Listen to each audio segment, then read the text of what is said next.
Good evening, dear listener.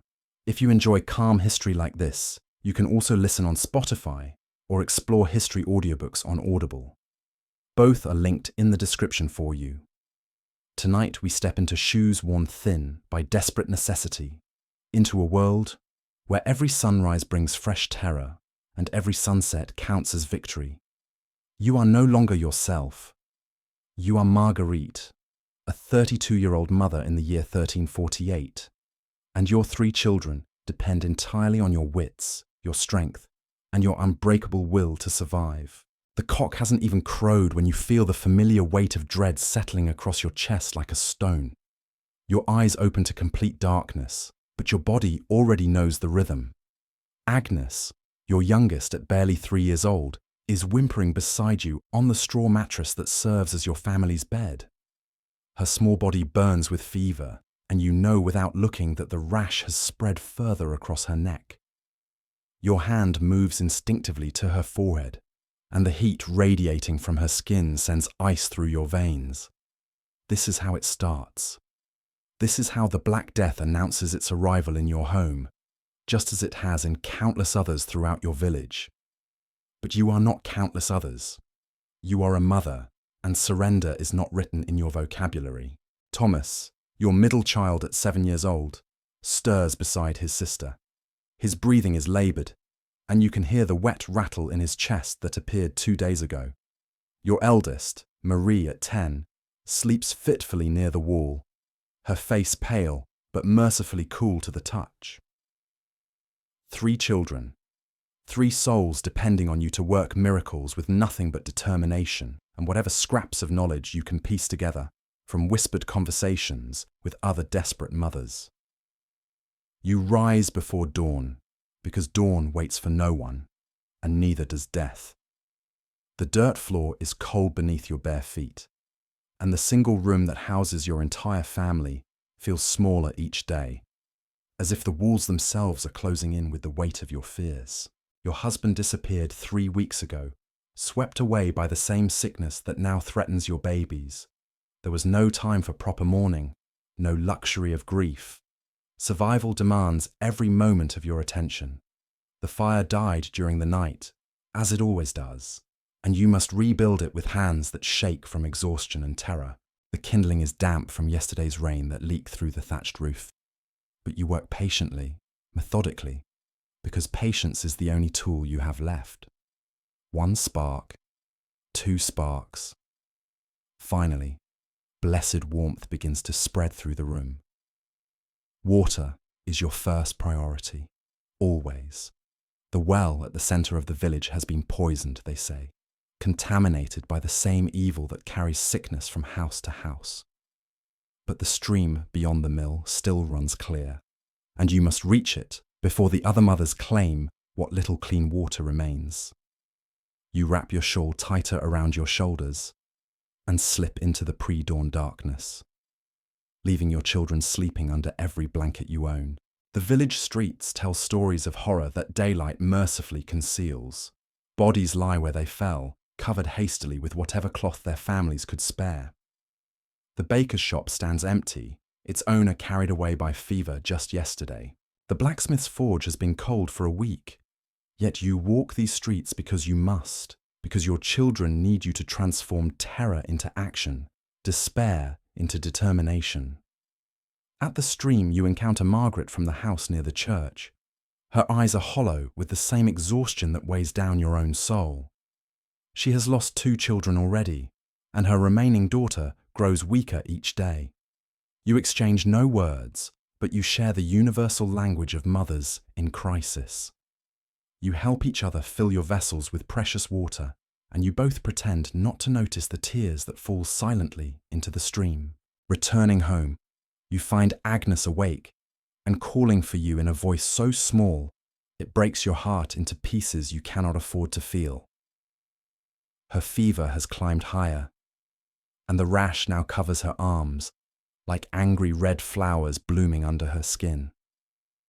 You wet a cloth with the precious clean water and place it gently on her forehead, whispering prayers to saints whose names you barely remember from childhood.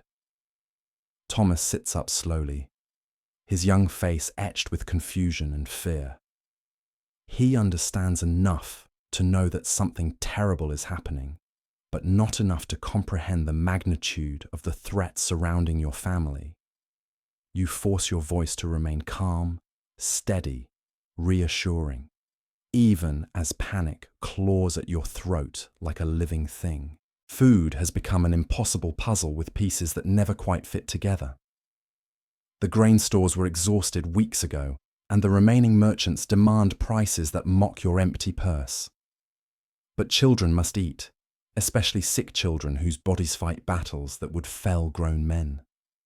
You remember your mother's teachings about plants that grow wild in the forest, herbs that might ease suffering or provide nourishment when nothing else remains. Marie wakes as you prepare to venture into the woods beyond the village. At 10 years old, she has become your partner in this desperate dance of survival. Her childhood ended the day her father fell ill, and now she carries responsibilities that should belong to adults. You see your own determination reflected in her young eyes, and you know she will guard her siblings with the same fierce protectiveness that burns in your chest. The forest feels different now, charged with dangers both real and imagined. Wild animals grow bolder as fewer humans venture into their domain, and desperate people sometimes do desperate things when they encounter mothers carrying precious supplies. But you know these woods from girlhood adventures, and you remember where the healing plants grow thick and strong. Willow bark for fever, elderberries for strength, wild garlic to ward off infection. These remedies might be nothing more than superstition, but they represent hope. And hope is the only medicine you can afford. You gather what you can find, stuffing your apron full of leaves and roots and berries that might mean the difference between life and death for your babies. The sun climbs higher as you work, and you know other mothers throughout the village are engaged in their own desperate searches for salvation. Some tend sick children in houses that smell of death and despair. Others have already lost their battles and now face the impossible task of continuing to live in a world that has taken everything precious from them. You are all warriors in the same war, fighting with weapons made of love and stubbornness and the absolute refusal to surrender.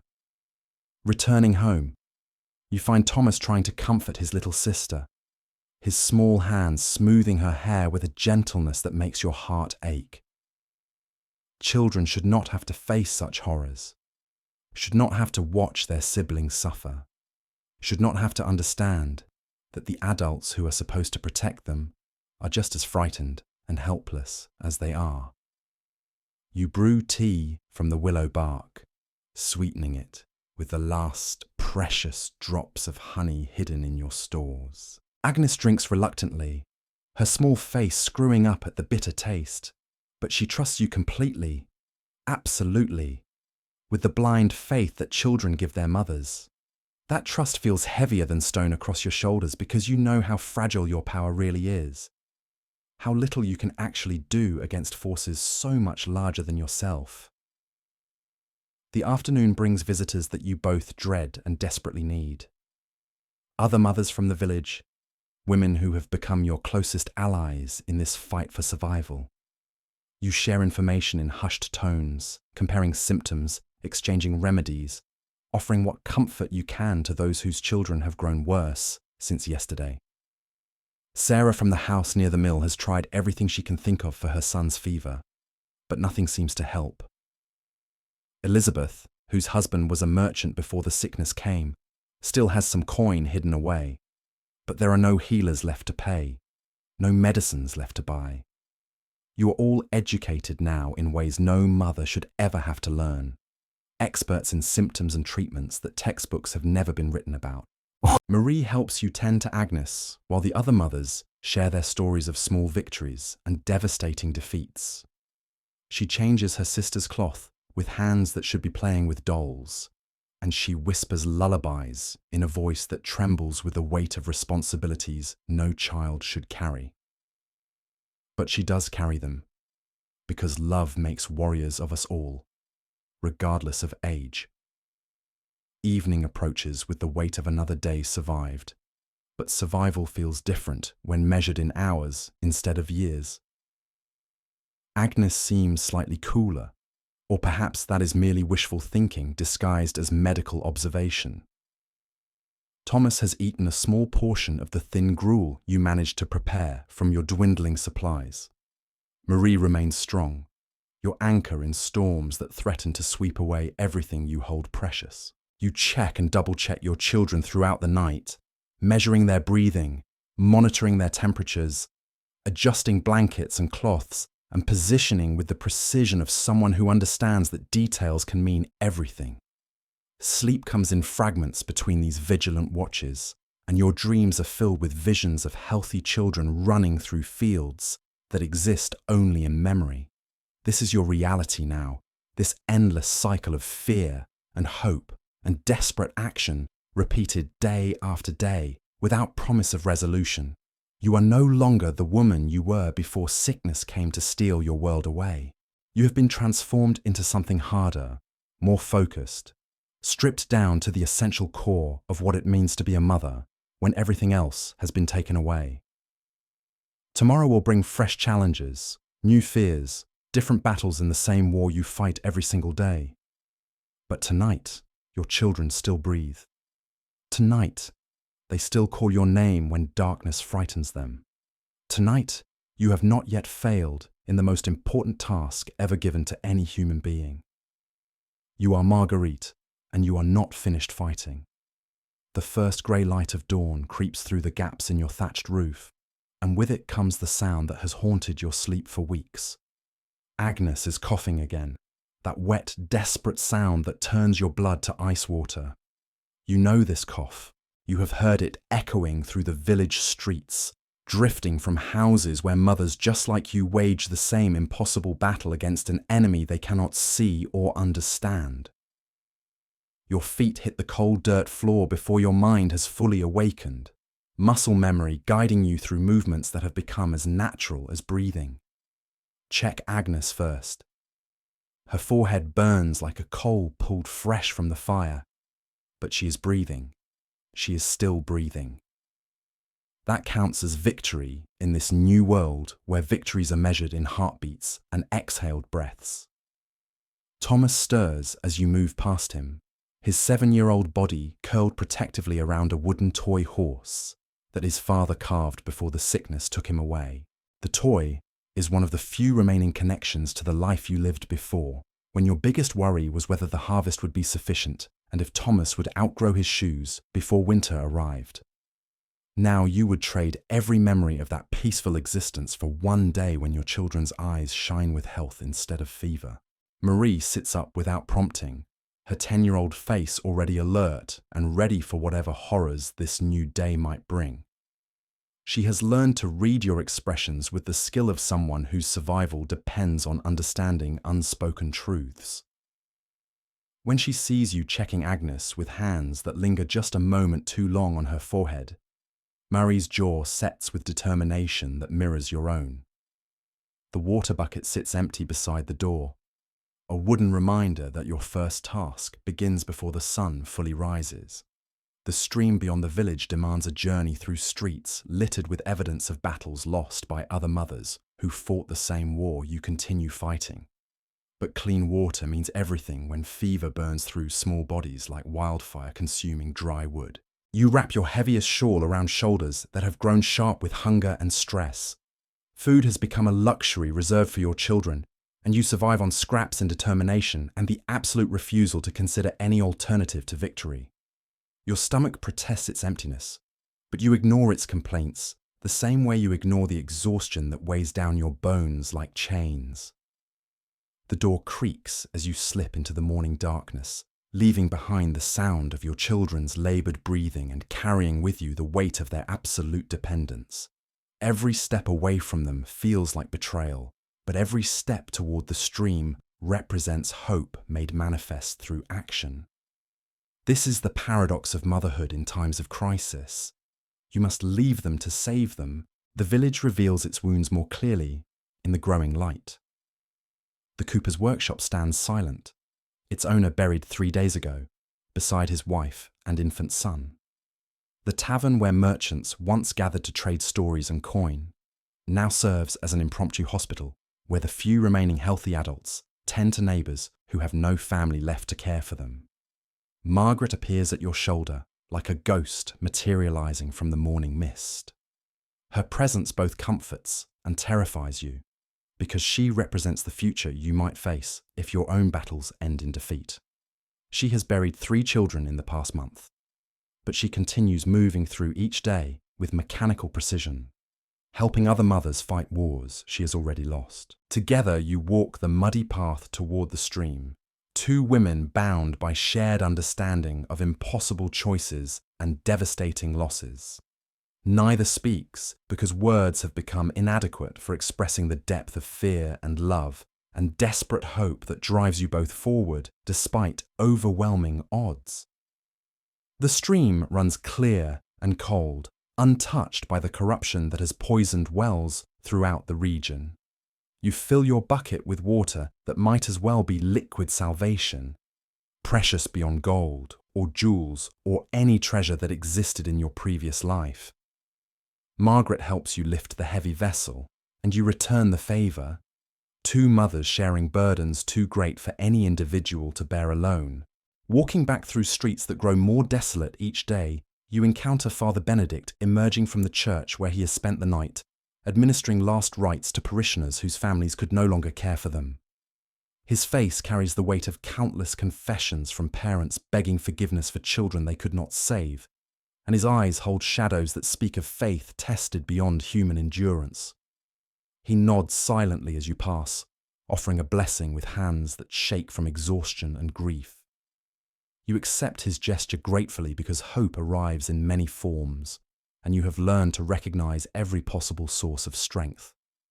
Religion, superstition, folk wisdom, passed down through generations of mothers who faced their own impossible challenges. You embrace them all because desperation makes believers of everyone. Agnes calls for you before you reach the door, her small voice carrying across the morning air like a prayer answered. She is awake, aware, asking for water in words that sound almost normal. Your heart leaps with cautious optimism because normal feels miraculous after days of delirium and fever-twisted rambling. Thomas has managed to sit up without assistance, his young face pale but alert. He watches you with eyes that hold too much understanding for someone his age, but understanding paired with trust so complete it takes your breath away. He believes you will save him because that is what mothers do. They work miracles through love and stubbornness and refusal to accept defeat. You prepare willow bark tea with the careful precision of someone performing a sacred ritual. Every measurement matters when dealing with remedies that walk the narrow line between healing and harm. Too little might prove useless against fever that climbs higher each hour. Too much could bring dangers of its own to small bodies already pushed beyond their limits. The bitter liquid meets resistance from Agnes, but you persist with gentle patience that masks urgent desperation. She must drink. She must accept this offering of hope disguised as medicine. Her small hands push weakly against the wooden cup, but eventually she swallows enough to satisfy your maternal calculation of what constitutes adequate treatment. Marie assists, without being asked, holding her sister's head steady and whispering encouragement in a voice that trembles with unshed tears. She has become your partner in this fight, shouldering responsibilities that should never fall to children, but which circumstances have forced upon her young shoulders. Her childhood ended the day sickness entered your home, replaced by premature wisdom and courage that both inspires and breaks your heart. The morning progresses with the careful routine you have established to impose order on chaos that threatens to overwhelm every aspect of your existence. Check temperatures, administer remedies, encourage small amounts of food, monitor breathing, adjust blankets, whisper reassurances that sound convincing even when you barely believe them yourself. Other mothers begin arriving as the sun climbs higher, drawn by the same desperate need for community that has bonded women throughout history when faced with threats too large for individual resistance. They bring news from their own households, sharing information about symptoms and treatments with the clinical precision of battlefield surgeons, comparing wounds and strategies. Elizabeth reports that her youngest daughter's fever broke during the night, offering hope that burns bright in hearts accustomed to disappointment. Sarah describes a new rash appearing on her son's chest, seeking advice from women who have become unwilling experts in cataloguing the progression of symptoms that might herald recovery or signal approaching defeat. You listen carefully to every detail, storing information that might prove crucial when your own children's conditions change or worsen. These women have become your teachers, your students, your fellow warriors in battles that demand everything while promising nothing in return except the possibility of tomorrow. The afternoon brings tasks that must be completed regardless of how desperate your circumstances become. Clothes need washing, though soap has become scarce and clean water precious beyond measure. Food must be prepared from ingredients that grow fewer each day. Fuel for the fire requires gathering, though venturing beyond the village boundaries grows more dangerous as desperate people make desperate choices. Marie accompanies you on these necessary expeditions, her presence both comfort and additional responsibility. You must protect her while relying on her help, keep her safe while teaching her skills she will need if your own strength fails. The balance requires constant adjustment, like walking across ice that might crack beneath the weight of miscalculation. Agnes sleeps fitfully through the afternoon, her small body fighting battles you cannot see but whose progress you measure through subtle changes in breathing and skin temperature. Each peaceful moment feels like gift, each sign of distress like punishment for daring to hope that this particular child might be strong enough to survive when so many others have not. Thomas rallies enough to ask for food, his appetite returning like sunrise after the longest night. You prepare thin gruel from your dwindling stores, stretching ingredients that should feed one person across 3 hungry children whose growing bodies demand nourishment you cannot always provide. But he eats willingly, gratefully, and his improved appetite signals healing that might be taking root beneath symptoms that still cause concern. Evening approaches with the weight of another day, measured in small victories and manageable defeats. Your children remain with you. They still respond when you call their names. They still reach for your hand when fear makes the darkness seem full of threats that daylight keeps at bay. These simple facts constitute success in circumstances where success has been redefined by necessity and desperation. You prepare for another night of vigilant watching, knowing that fever often climbs highest in the dark hours when human resistance runs lowest. Your own exhaustion pulls at consciousness, like tide, dragging sand from beneath your feet. But mothers do not rest when their children's lives hang in balance measured by heartbeats and shallow breaths. The fire crackles with reassuring warmth, fed by wood, gathered through afternoon expeditions that tested your courage against growing dangers. Light dances across walls that have witnessed too much suffering and not enough joy, creating shadows that seem to hold memories of better times, when laughter echoed through rooms now filled with worried whispers and muffled coughs. This is your existence now, this careful balance between hope and despair that defines every moment of every day. You have been transformed by necessity into something stronger and more focused than the woman who once worried about trivial concerns that seem laughable now. Love has made you fierce beyond your own recognition, capable of enduring hardships that would have seemed impossible before your children's lives depended on your refusal to surrender. Tomorrow will test your resolve again with fresh challenges and new fears wrapped in familiar clothing. But tonight, you have prevailed. Tonight, your babies sleep under your protection. Tonight, you remain undefeated in the most important battle any human being can fight. The sound that wakes you is not your children's coughing this time, but something far worse: silence. complete, terrible silence, where Agnes's laboured breathing should be filling the pre-dawn darkness with proof of her continued existence. Your heart stops before your mind catches up, terror flooding through your veins like ice water as you reach desperately for her small form in the blackness. Your hand finds her chest, and for one horrifying moment that stretches into eternity, you feel nothing. Then her tiny ribcage rises beneath your palm, so faint you might have imagined it, but real enough to restart your own breathing. She lives. She still fights. The silence was merely sleep so deep that her usual restless movements had stilled completely. But when your fingers brush her forehead, the heat that greets them sends panic racing through your exhausted mind. The fever has climbed higher during the night, transforming her skin into something that radiates warmth, like stones pulled from a fire.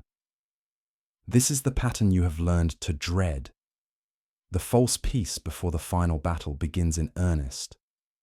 Thomas whimpers in his sleep, his young body curled around the wooden horse, as if it might protect him from forces that care nothing for children's toys or mothers' prayers. His breathing carries that wet rattle that has grown worse each day, and you know without looking that his lips have taken on the blue tinge that speaks of lungs struggling to draw life from air that seems too thin, too empty of what growing bodies need.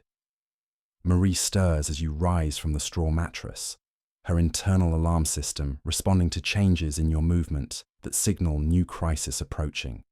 At 10 years old, she has developed the hypervigilance that marks children forced to grow up too quickly, too harshly, in circumstances that strip away innocence like skin peeled from burned flesh. The water bucket stands empty again, its wooden bottom mocking your need for the one substance that might ease your children's suffering.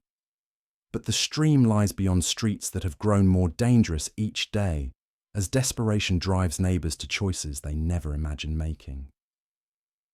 Hungry people do terrible things when their own children cry from empty bellies. You dress in darkness, wrapping layers of worn fabric around a body that has shrunk with worry and voluntary starvation. Every scrap of food goes to your babies first, always first, leaving you to survive on willpower, and the occasional bite of bread so stale it must be soaked in water before teeth can break it apart. The door opens onto a village that resembles a battlefield more than the thriving community you once knew. Bodies lie where they fell, covered with whatever cloth their families could spare before fleeing or joining them in death. The baker's wife sits in her doorway, rocking back and forth while holding a bundle that might once have been a child, but now serves only as comfort for a mind that has retreated from reality, too painful to endure. Margaret appears beside you like a spectre emerging from morning fog, her hollow eyes reflecting the same desperate determination that drives your own movements. She carries her water bucket like a weapon, prepared to defend the precious liquid against anyone desperate enough to try taking it from a mother whose remaining child grows weaker with each passing hour. The path to the stream winds between houses that tell stories of battles lost and victories so small they barely register as hope. Here, a garden where someone still tends vegetables with hands that shake from hunger. There, a doorway marked with chalk signs that warn of sickness within. Everywhere, the evidence of a world transformed by forces beyond human understanding or control. Wild dogs watch from shadows, their eyes gleaming with hunger that mirrors your own, but carries different dangers. They have grown bold as human presence diminishes, and mothers carrying precious supplies make tempting targets for creatures that have learned to associate desperation with opportunity. You grip a wooden club carved by hands that once crafted toys for children, now repurposed for protection against threats both human and animal. The stream runs clear and cold, its waters untainted by the corruption that has poisoned wells throughout the region. You and Margaret fill your buckets with liquid more valuable than gold, working quickly while scanning the surrounding forest for signs of movement that might signal danger approaching. Even this simple task requires vigilance that exhausts minds already pushed beyond normal limits. Returning through streets that grow more desolate each day, You encounter scenes that would have seemed impossible in your previous life. A woman sits beside a pile of bodies, trying to decide which child to bury first. A man wanders aimlessly, calling names of family members who no longer answer because their voices have been silenced forever. Father Benedict emerges from a house marked with the crude cross that signals another family's complete defeat. His face carries the weight of last rites administered to people who should have lived decades longer, and his hands shake with exhaustion that comes from performing too many final blessings for souls departing before their time. You nod respectfully as you pass, accepting his whispered blessing while knowing that divine intervention has proven unreliable at best. God helps those who help themselves, and you have learned to rely primarily on your own determination, supplemented by whatever folk wisdom other mothers share during brief encounters at wells and markets. Agnes calls for you before you reach the door, her voice so weak it barely carries across the morning air. But she calls, she speaks, she recognizes your approach with awareness that signals her mind still functions despite fever that threatens to burn away everything that makes her your daughter. This recognition feels like miracle in circumstances where miracles have become as rare as honest merchants or healthy children. Inside, Thomas attempts to sit without assistance, his small face pale but determined. He has inherited your stubborn refusal to surrender, even when surrender might bring easier rest than continued fighting. His wooden horse lies forgotten beside him as he focuses all his energy on staying upright, proving to himself and to you that he retains strength enough to keep struggling. You prepare willow bark tea with movements that have become ritual through repetition, each step performed with precision that borders on religious observance. The bitter liquid represents hope transformed into action, desperation disguised as medical treatment, love expressed through remedies that might accomplish nothing beyond demonstrating that you refuse to stop trying. Agnes resists the medicine with strength that surprises you, her small hands pushing against the wooden cup with force that suggests her spirit remains unbroken even as her body weakens. This resistance brings both frustration and joy because fighting means living, and living means possibilities still exist for futures beyond this endless present of suffering and fear. Marie assists without being asked, her hands steady and sure as she helps position her sister for easier swallowing. She whispers encouragement in voices that carry authority beyond her years, speaking with confidence that masks terror so deep it has become part of her fundamental nature. She has learned to hide fear behind competence, just as you have learned to disguise despair as determination. The morning routine continues, with careful attention to details that might mean everything or nothing, depending on forces beyond your understanding or control. Check temperatures through touch that has become calibrated to measure fever in degrees of desperation. Monitor breathing through listening that can detect subtle changes in rhythm that might signal improvement or decline. Adjust positions and blankets with precision that treats every movement as potentially significant. Other mothers begin arriving as sunlight strengthens, drawn by the same need for community that has sustained women through disasters throughout human history. They bring news from their own battles, sharing information about symptoms and treatments with the clinical detachment of soldiers comparing wounds and survival strategies. Elizabeth announces that her daughter's fever finally broke during the night, offering hope that burns bright in hearts accustomed to disappointment. But she also reports that her son has developed the telltale rash that marks the disease's progression into stages where survival becomes increasingly unlikely.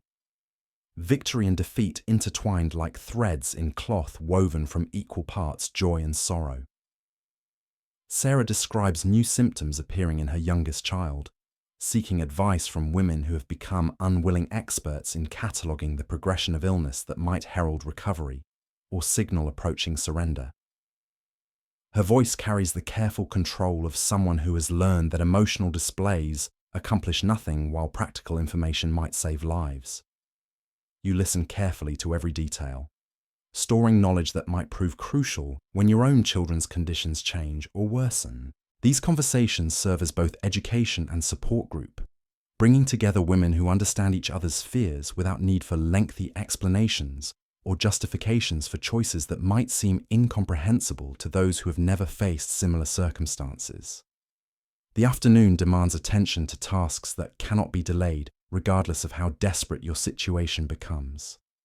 Clothes require washing, despite soap shortages, and water too precious to waste on anything beyond absolute necessity.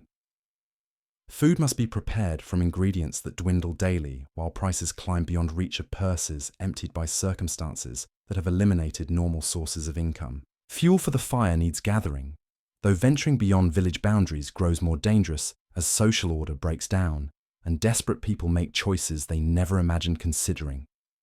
The forest that once provided pleasant walks now harbours threats both human and animal, requiring vigilance that exhausts minds already pushed beyond normal limits. Marie accompanies you on these necessary expeditions, her presence both comfort and additional responsibility that complicates every decision. You must protect her while relying on her assistance, keep her safe while teaching her skills she will need if your own strength fails before this crisis passes. The balance requires constant adjustment and careful calculation of risks versus rewards. Agnes sleeps through most of the afternoon, her small body conserving energy for battles fought at cellular levels where your love and determination cannot reach directly. You measure progress through subtle changes in skin color and breathing patterns, searching for signs that might indicate whether her internal war is being won or lost. Thomas shows improvement that lifts your heart, despite learned caution about celebrating too early. His appetite returns gradually, allowing him to consume thin gruel, prepared from your diminishing stores. Each spoonful he keeps down represents victory against forces that have claimed so many other children, whose mothers fought just as hard as you continue fighting. Evening approaches with familiar weight of another day survived but not conquered. Your children remain with you, still breathing, still responsive when you speak their names, still reaching for your hand when darkness makes their fears seem larger and more threatening. These simple facts constitute success in circumstances where success has been redefined by necessity and desperation. You prepare for another night of vigilant watching, knowing that fever often climbs highest during dark hours when human resistance runs lowest and death comes calling with whispered promises of peace that sounds almost tempting after weeks of exhausting struggle. But tempting or not, you refuse to listen because mothers do not rest while their children's lives hang in balance, measured by heartbeats and shallow breaths. The fire burns with reassuring warmth, fed by wood gathered through afternoon expeditions that tested courage against growing dangers lurking in forests and abandoned buildings where desperate people hide from authorities or neighbors who might report their presence to officials, still attempting to maintain some semblance of order. Light dances across walls that have witnessed too much suffering and far too little joy, creating shadows that seem to hold memories of better times, when laughter echoed through rooms now filled with worried whispers and labored breathing. These memories feel both precious and painful, reminders of happiness that once seemed permanent but now appears as fragile as morning frost. Tomorrow will bring fresh challenges wrapped in familiar clothing of fear and hope, intertwined like lovers who cannot exist apart, despite causing each other constant pain. New symptoms to monitor, new remedies to attempt, new reasons to continue fighting battles that seem designed to test human endurance beyond reasonable limits. But tonight, you have prevailed again. Tonight, your babies sleep under protection that extends beyond physical shelter to encompass love so fierce it has transformed you into something harder and more focused than the woman who once worried about harvest yields and shoe sizes. Love has made you capable of enduring hardships that would have seemed impossible before your children's survival became the single most important mission of your existence. The night brings sounds that every medieval mother learns to interpret like scripture written in darkness. The scratch of rats in the walls means your meagre stores attract vermin, but it also means the grain has not yet spoiled completely.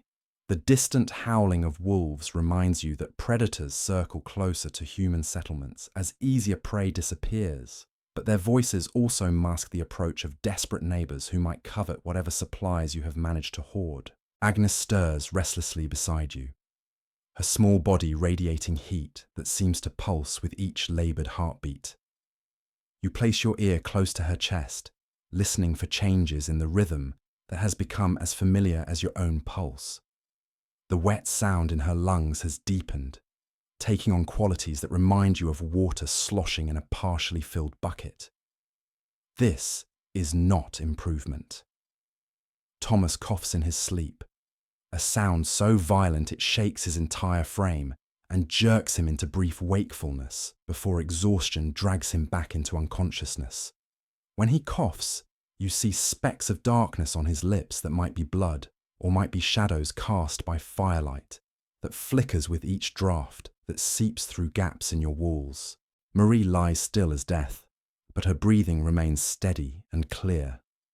She has become your anchor in storms that threaten to sweep away everything you hold precious. At 10 years old, she possesses strength that shames grown men who have fled the village rather than face the slow horror of watching their families waste away. She is your miracle, your proof that some battles can still be won. The water you gathered yesterday has already dropped to dangerous levels.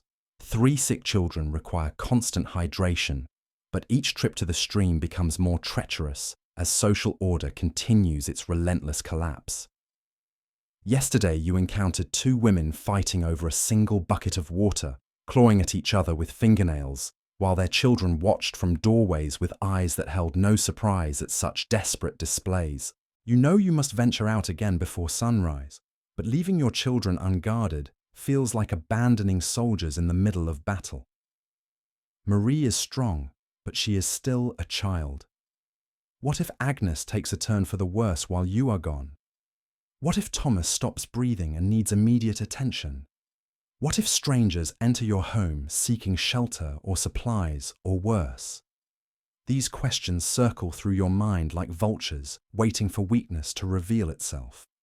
Every decision carries weight that could tip the balance between survival and catastrophe. Yet decisions must be made because inaction guarantees failure, while action at least offers hope of success. You rise before the first grey light touches the horizon, moving with careful silence that has become second nature during weeks of navigating between sleeping children whose rest must not be disturbed. Each footstep is placed with precision that would impress hunters tracking deer through autumn leaves. Mothers learn stealth from necessity when the alternative is waking babies who need every moment of peaceful sleep they can steal from circumstances that offer so little comfort. The wooden bucket feels heavier each day, not because its weight has increased, but because your strength continues to diminish, with each meal skipped in favor of feeding your children. Your arms shake with effort that should be manageable for someone your age, but hunger and exhaustion have transformed simple tasks into challenges that require careful planning and stubborn determination. Outside, the village presents itself like a painting created by someone who had never seen joy or hope. Abandoned carts sit where their owners left them when strength failed or death called. Gardens grow wild with weeds that choke out vegetables, their caretakers no longer able to tend crops that might feed families that no longer exist. The church bell has remained silent for days because the man who rang it lies buried in the yard beside the building where he once called people to prayer. The stream beckons from beyond streets littered with evidence of battles lost by other mothers who fought the same war you continue waging. You must cross this battlefield to reach the water that might keep your children alive for another day, stepping carefully around obstacles that were once neighbours, whose names you knew and whose children played with your own during seasons when laughter was common as morning birdsong.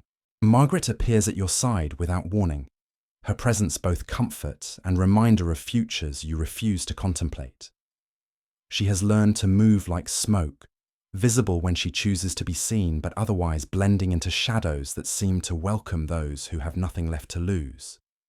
Her eyes hold depths that speak of sorrows too great for words, yet she continues moving through each day with mechanical precision that keeps her remaining child alive through sheer force of will.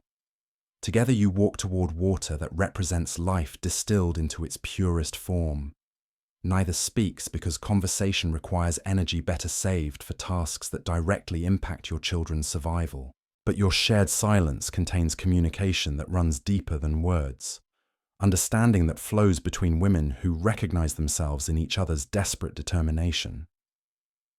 The forest whispers with sounds that make your skin crawl with primitive warnings inherited from ancestors who knew that certain noises meant danger approaching on 4 legs or 2. Branches crack under weight that might belong to deer seeking water, or wolves hunting prey, or desperate humans who have chosen predation over starvation. Your grip tightens on the wooden club that has become as essential as the bucket you carry, both tools necessary for gathering what your children need to survive. The stream runs clear and cold, its waters untouched by the corruption that has made wells throughout the region dangerous to approach. You fill your bucket with liquid more precious than any treasure you possessed during your former life, when concerns about harvest yields and market prices seemed important enough to cause sleepless nights. Now sleepless nights come from watching your children fight battles against enemies that cannot be reasoned with, or bought off, or frightened away. Margaret helps you lift the heavy bucket, her strength surprising for someone who appears as fragile as winter ice.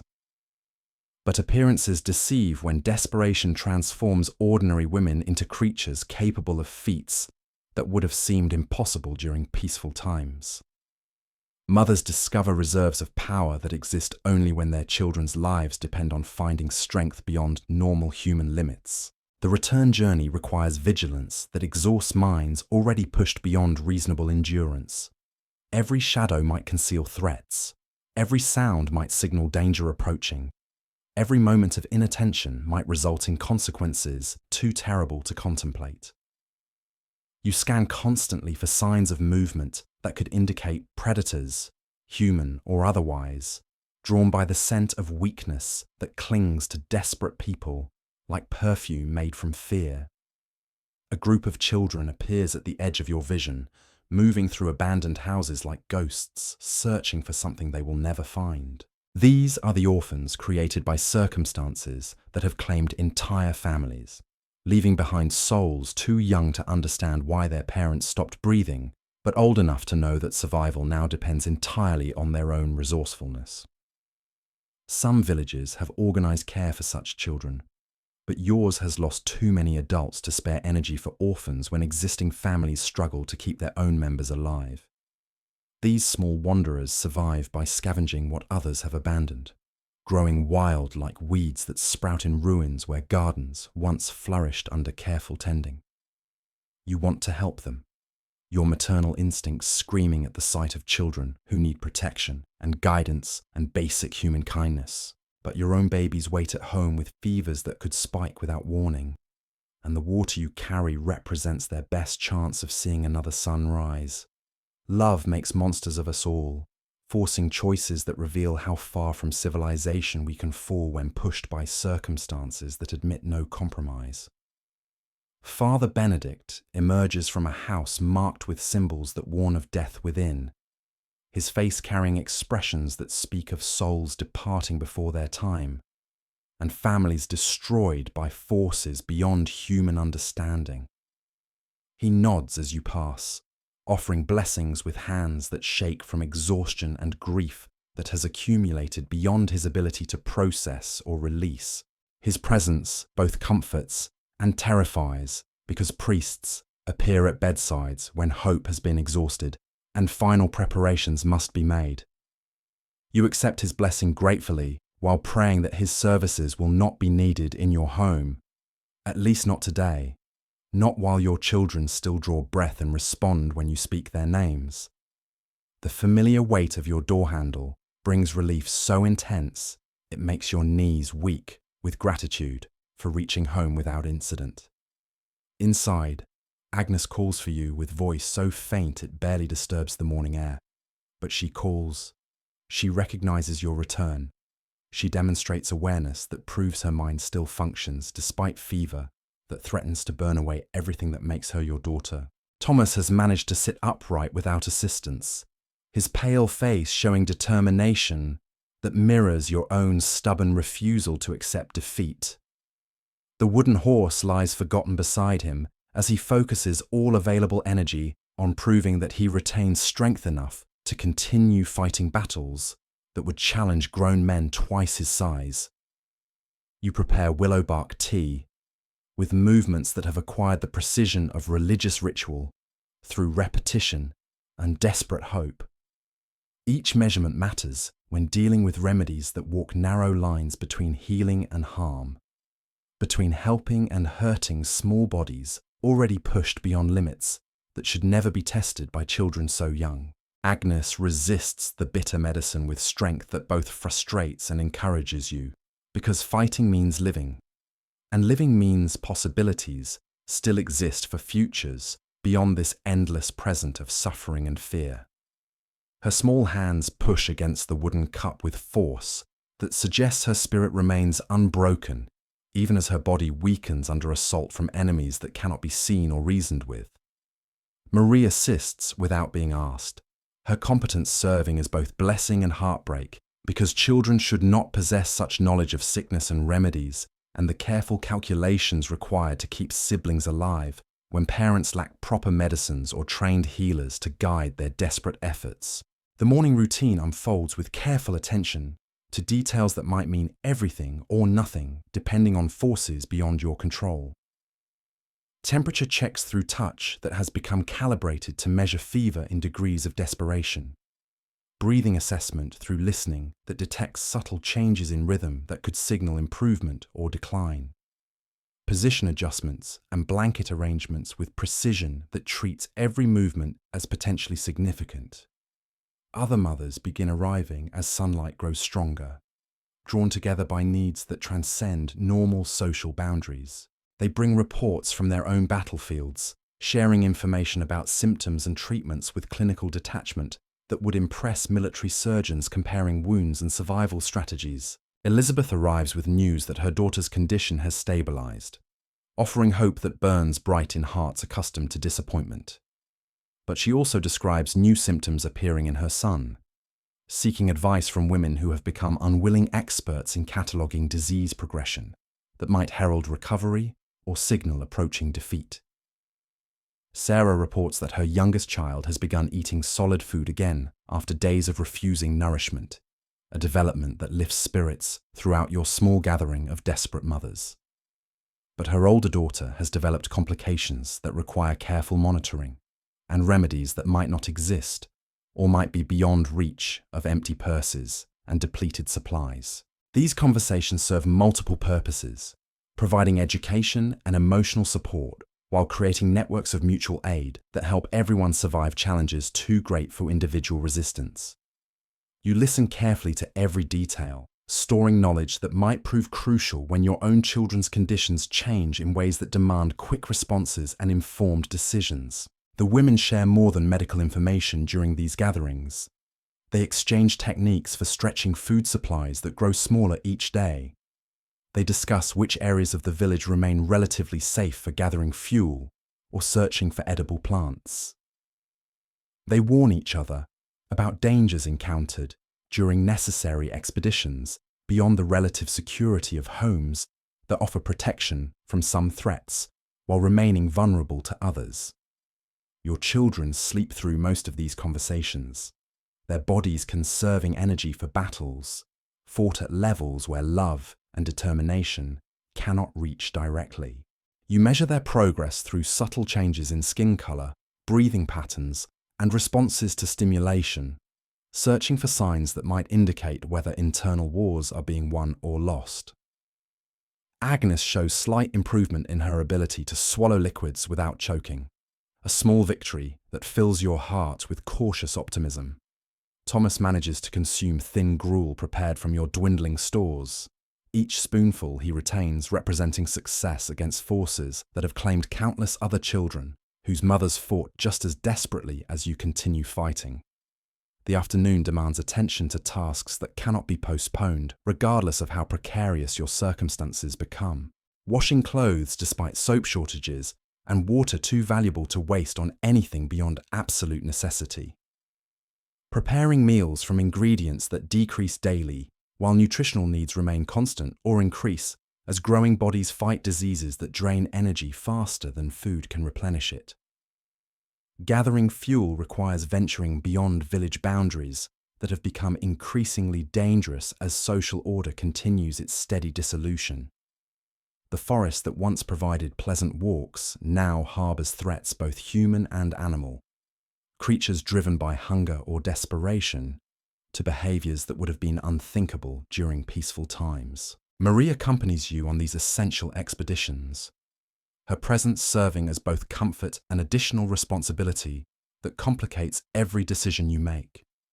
You must protect her while relying on her assistance, keep her safe while teaching skills she will need if your own strength fails before this crisis ends. The balance requires constant vigilance and careful assessment of risks versus benefits that change with each new development. Evening approaches with weight that has become familiar through repetition, but no less heavy for being expected. Another day survived, but not conquered.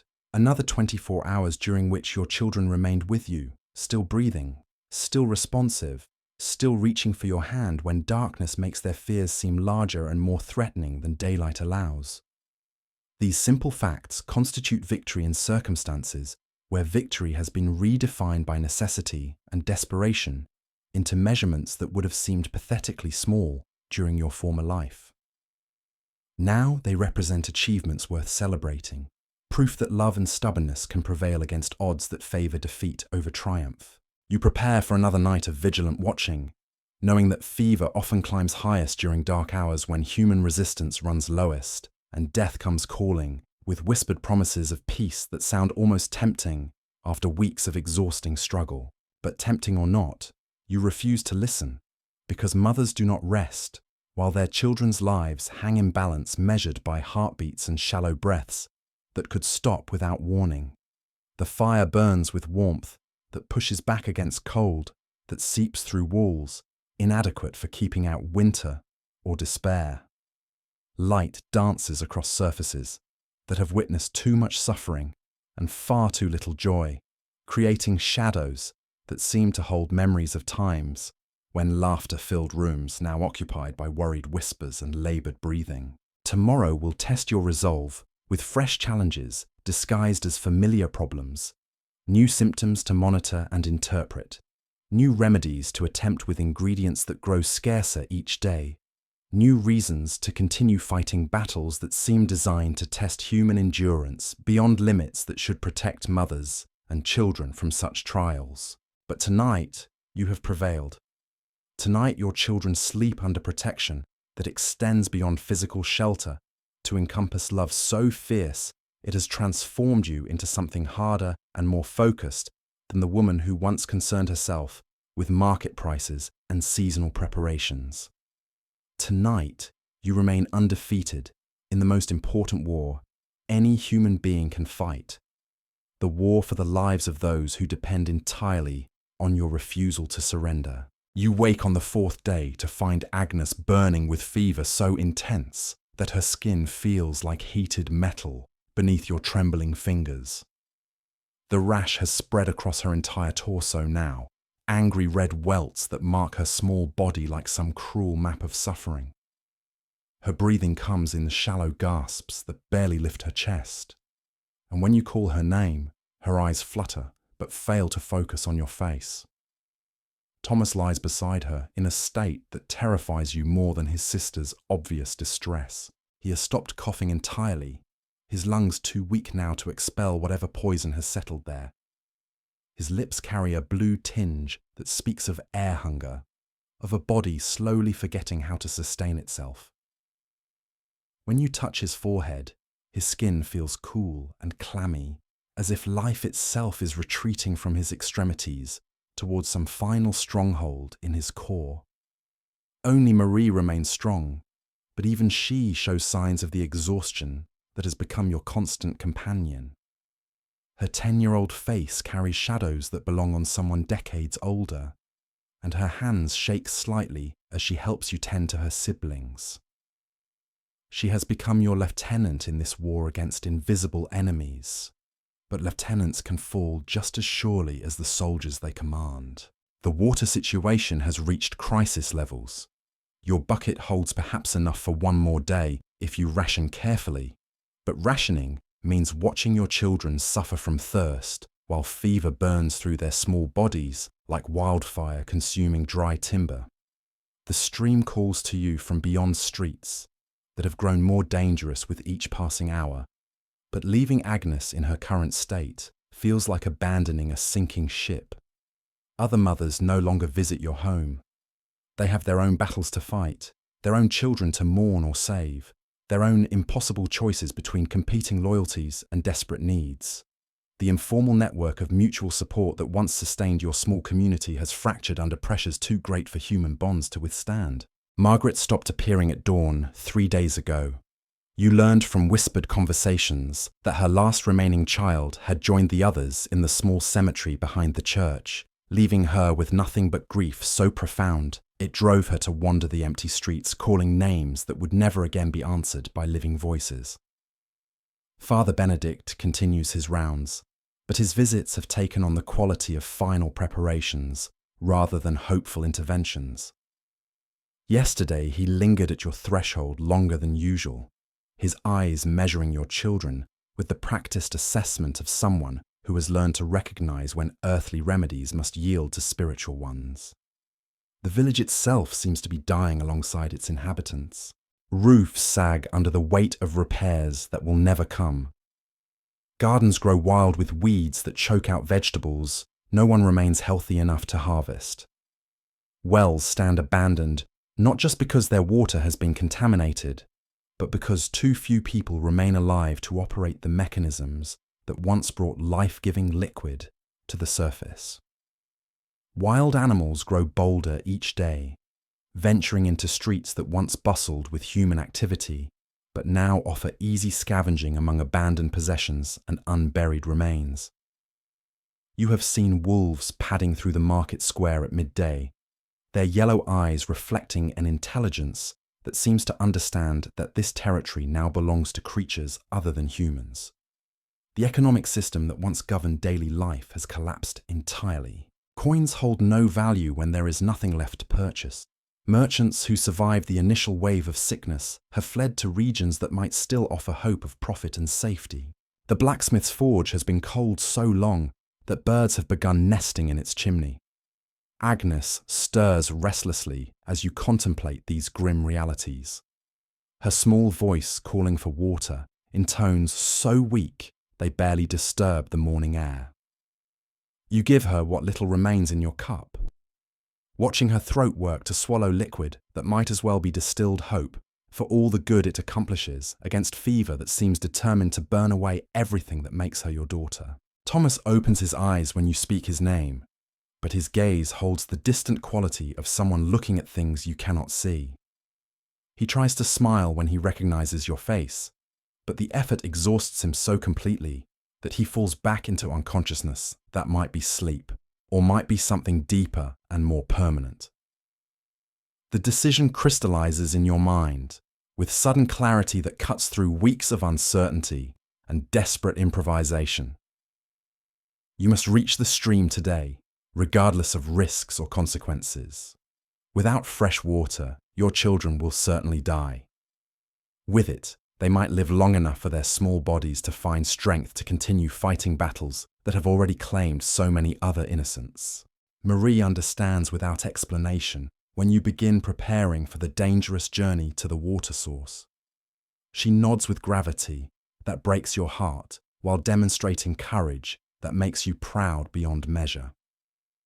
At 10 years old, she will guard her siblings with determination that equals your own, ready to fight off threats human or animal with weapons improvised from household implements. You kiss each of your children before departing, pressing your lips to foreheads that radiate heat or coldness depending on which stage of sickness has claimed them.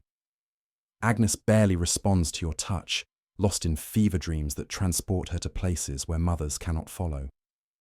Thomas manages to squeeze your finger with strength so faint you might have imagined it, but real enough to kindle hope that refuses to die despite overwhelming evidence that hope is foolish luxury you cannot afford.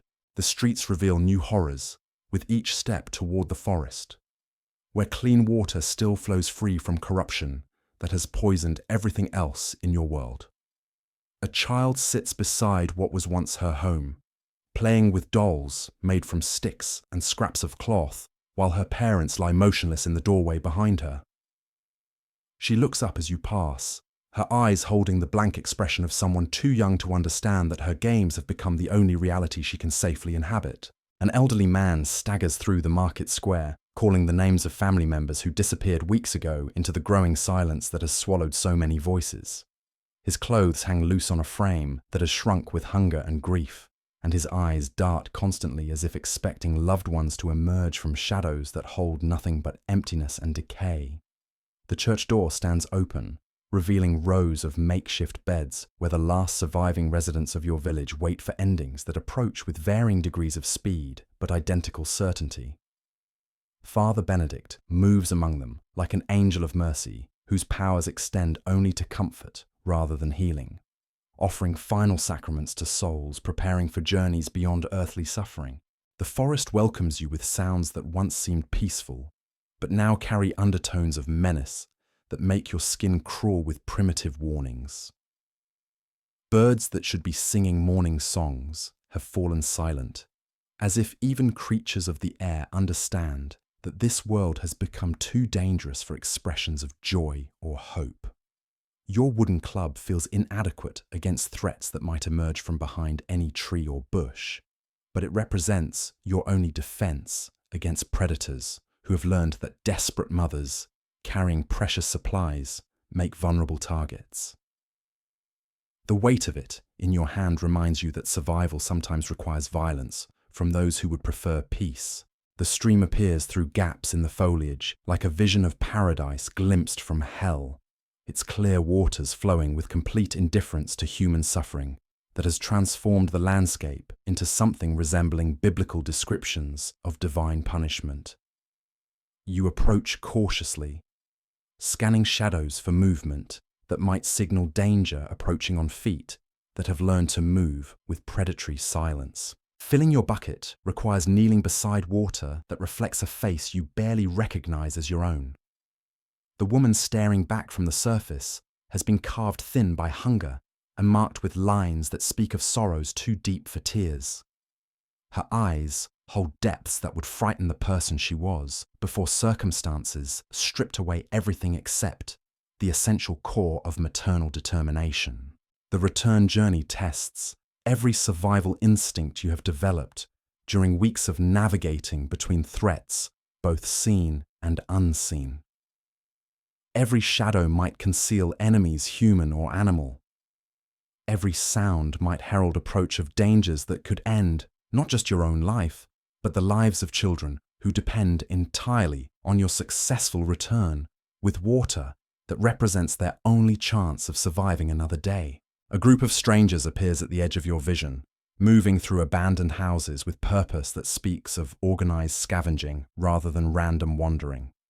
These are not desperate individuals driven by hunger, but coordinated groups who have learned to profit from others' misfortune by claiming whatever valuable items remain in homes whose owners no longer need earthly possessions. You alter your route to avoid contact with these human vultures, adding precious minutes to a journey where every moment away from your children feels like betrayal. But confrontation could result in loss of water that took such risks to obtain, and returning empty-handed would guarantee outcomes you refuse to contemplate. Agnes calls for you before you reach your door, her voice so faint it barely carries across the morning air. But she calls, she recognizes your approach.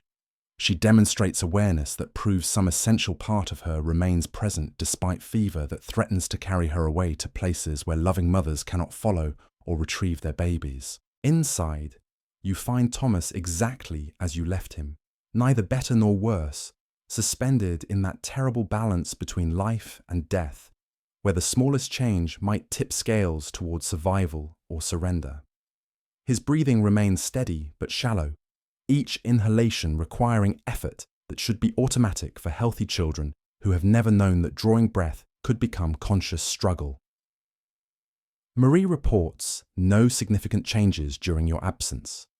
Her calm professionalism masking terror that matches your own, but which she has learned to hide behind competence that would impress trained healers. She has become your partner in this desperate enterprise, sharing burdens that should never fall to children, but which circumstances have forced upon shoulders too young to carry such weight. The precious water allows you to prepare remedies that might accomplish nothing beyond demonstrating your refusal to surrender hope. Willow bark tea, bitter enough to make healthy children protest, but which sick ones accept with docility that speaks of bodies too weak to resist ministrations that might help or might simply prolong suffering without offering genuine relief. Agnes drinks reluctantly, her small throat working to swallow liquid that tastes of desperation disguised as medicine. Each sip she retains represents victory against forces that have claimed countless other children whose mothers fought just as desperately as you continue fighting. You measure success in teaspoons consumed rather than symptoms improved. Thomas manages to take small amounts of thin gruel prepared from grain stores that dwindle daily, while prices climb beyond reach of purses emptied by circumstances that have eliminated normal sources of income. His appetite remains poor, but any nourishment represents progress in battles fought at cellular levels where love and determination cannot reach directly. The afternoon passes with careful attention to breathing patterns that have become as familiar as your own heartbeat. You listen for changes in rhythm that might signal improvement or decline, your ear pressed close to small chests that rise and fall with efforts that should be effortless for children who have never known that staying alive could require such conscious struggle. Other sounds intrude from beyond your walls, where the village continues its slow death alongside its remaining inhabitants. Distant crying that might come from children or adults. Voices calling names that receive no answers. The occasional crash of structures finally succumbing to neglect and abandonment that mark the end of human habitation. Marie helps with tasks that once would have seemed impossible for someone her age. Her small hands performing duties that require precision and gentleness, combined with strength that comes from love rather than physical development. She has learned to read her siblings' conditions through subtle signs that might escape notice of adults who lack her intense emotional investment in their survival. Evening approaches with weight that has become familiar through repetition but grows heavier each day as your children's conditions fluctuate between slight improvements and alarming declines that could signal approaches of endings you refuse to acknowledge as possibilities. The balance shifts constantly, requiring vigilance that exhausts minds already pushed beyond reasonable limits. Agnes shows signs of restlessness that might indicate discomfort or might herald changes in her condition that demand immediate attention and responses you may not possess knowledge or resources to provide. Her small body moves constantly now, seeking positions that might ease suffering caused by forces that cannot be reasoned with or negotiated away through maternal devotion. Thomas sleeps more deeply than before, his unconsciousness taking on qualities that worry you, despite offering respite from struggles that have consumed his strength for days, without apparent progress toward recovery. Deep sleep might signal healing or might represent retreat from battles that have become too difficult for small bodies to sustain much longer. The fire burns low despite your efforts to maintain warmth that pushes back against cold that seeps through inadequate walls and threatens to add hypothermia to the list of enemies your children must defeat to see another sunrise. Fuel grows scarce as fewer people remain healthy enough to gather wood from forests that have become hunting grounds for predators, both human and animal. Light dances across surfaces that have witnessed transformations no home should see. From sanctuary where families once gathered in safety, to battlefield, where mothers wage wars against invisible enemies that show no mercy for innocence or youth. The familiar becomes strange when viewed through lens of desperation that alters perception of everything previously taken for granted. Tomorrow will test your resolve with challenges that might prove beyond human capacity to endure. But tonight your children still breathe under protection that extends beyond physical shelter to encompass love so fierce it has transformed you into something harder and more focused than the person who once worried about seasonal preparations and market fluctuations. The sound of your own heartbeat mingles with the rhythm of small chests rising and falling in patterns that have become the most important music you will ever hear. Melodies that must continue playing if your world is to retain any meaning, beyond the accumulation of losses that threaten to overwhelm what remains of hope in circumstances designed to test human endurance beyond all reasonable limits. Limits. The fifth dawn breaks with a sound that has become more familiar than your own breathing. Not the gentle stirring of children awakening to another day of play and laughter, but the harsh rattle of Agnes fighting for each breath as fluid builds in her tiny lungs. Her fever has reached heights that seem impossible for such a small body to endure. Yet somehow, she continues fighting with determination that mirrors your own stubborn refusal to accept defeat. Thomas has not spoken in 2 days. His eyes open when you call his name, but they hold the glassy quality of someone looking through windows fogged by suffering that has moved beyond physical pain into territories where words cannot reach. His lips have deepened to a blue that reminds you of winter skies, just before snow begins to fall, beautiful and terrible in equal measure. Marie sits beside her siblings with vigilance that would shame professional guards, her young hands moving constantly to adjust blankets and check temperatures with precision learned through desperate necessity. She has not slept properly in days, yet she refuses to rest while her brother and sister hover in that liminal space between breathing and not breathing, between presence and absence. The water situation has become impossible.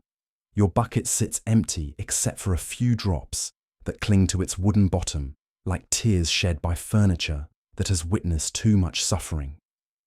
The stream calls to you from beyond streets that have transformed into hunting grounds where desperate humans prove more dangerous than wolves. But leaving your children now feels like abandoning ship passengers who cannot swim to save themselves. You make the decision with clarity that cuts through weeks of uncertainty like a blade through silk. Marie must come with you this time. Agnes and Thomas are too weak to be moved, but they are also too weak to survive if you fail to return with water. Your 10-year-old daughter will help carry what might be the difference between life and death, sharing risks that should never be asked of children, but which circumstances have made unavoidable. The village greets you with silence so complete, it seems to press against your eardrums like physical weight. No smoke rises from chimneys.